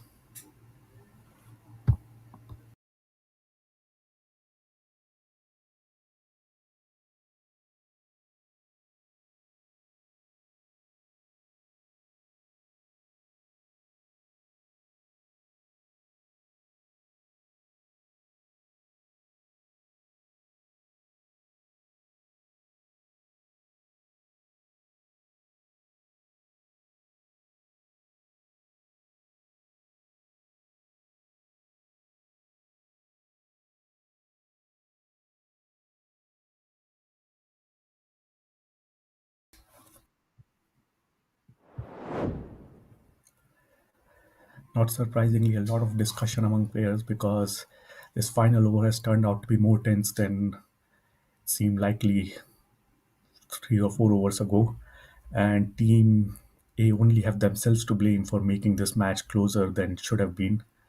That one over from, I forget the bowler's name, where there were dropped catches and five wides, that made the game salvageable for Team B. And if they can win it from this position, this would be an absolute steal. So let's see. Sixes are needed. Simple as that. Three sixes of these next six deliveries. That should seal the game.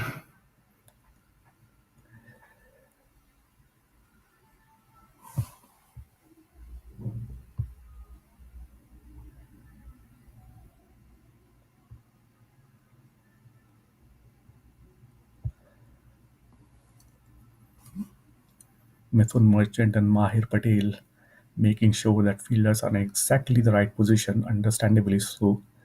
This game has now become of much smaller margins. As long as the ball stays on the ground, I think it's a good result for the bowling team. So here's the first ball of the last over. Down the track comes Abhishek Javeri, lofts this, and has he cleared the boundary? I think he might have. The fielder is signaling four, but I think they may need to check this. This was very close. And if this has gone all the way, we are in for very tense few minutes. I think this could be a six. We'll have to look at a slower replay, but that could well be signaled a six. In fact, it's been given as four. So 16 of 5. If only Abhishek was sent one position higher, the result of this match could have been very different. Once again, he comes down right and he's bowled. So that's a relief. The danger man, Abhishek Javeri, has been dismissed. And Mahir Patel, after almost conceding six, has managed to come back and make an impact. Length ball, just a case of the batsman missing and the bowler hitting the timber. So 16 of 4 now, 4 boundaries needed of these last remaining deliveries. The game is almost in the bag of Team A, but they need to put the finishing touches to it.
16 of 4, so we can think of all the permutations and combinations. Two sixes, one four.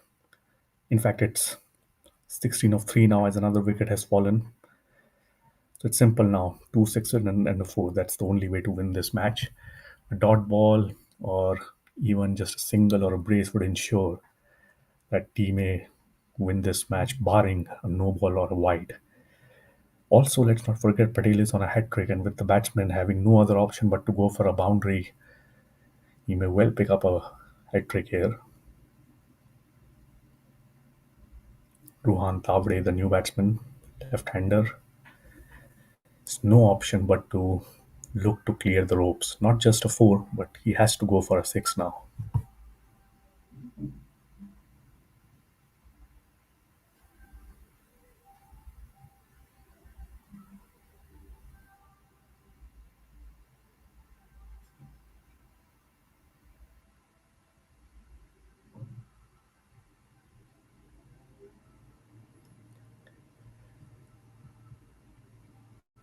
So Mahir Patel on a hat trick comes up to the crease and then decides to abort his run up.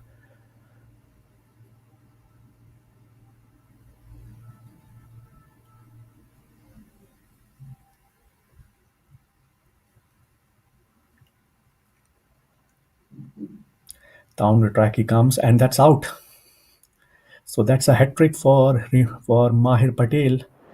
And this wicket he has richly deserved. That was a good delivery. It moved off the seam. The batsman came down the wicket. The length was really good. And an outside edge was really well taken by Muthil Merchant. That's not an easy catch for someone who has struggled throughout this innings. That is a really good take, a good consolation prize. And now the match is pretty much done as far as the result is concerned. 16 needed of 2. The opposition effectively 8 down. And they have made a lot of mistakes, Team A, but they will get home safely now. And they will have the added satisfaction of knowing that one of their bowlers has picked up a hat trick.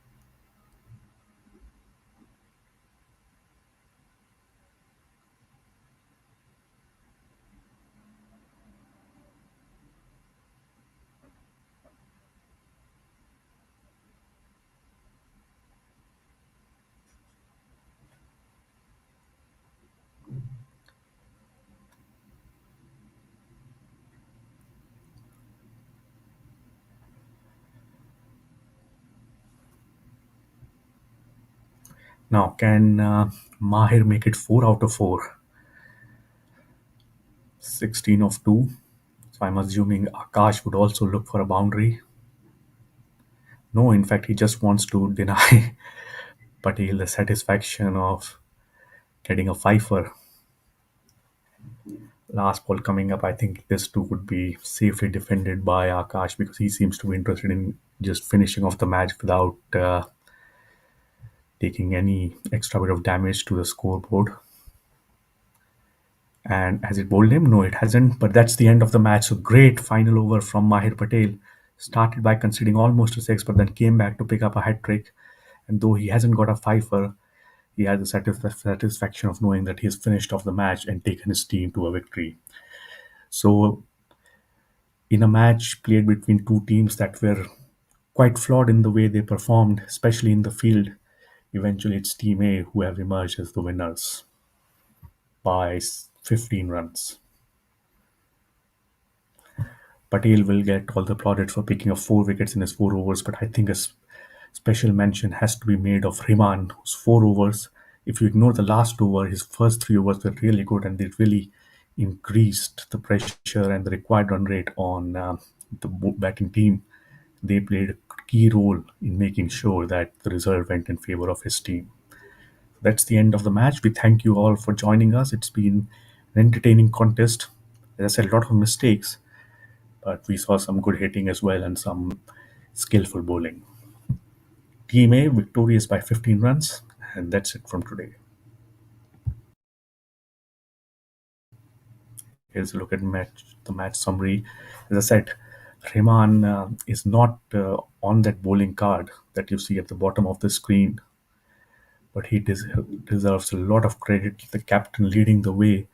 His 4 overs in the end proved to be expensive because the last over went for a lot of runs, but his first 3 overs were really good. He bowled nicely. He got turned from the wicket, bowled slow. Shoaib Hansali batting really well, 49 not out. Unfortunately, didn't get any support from the other end.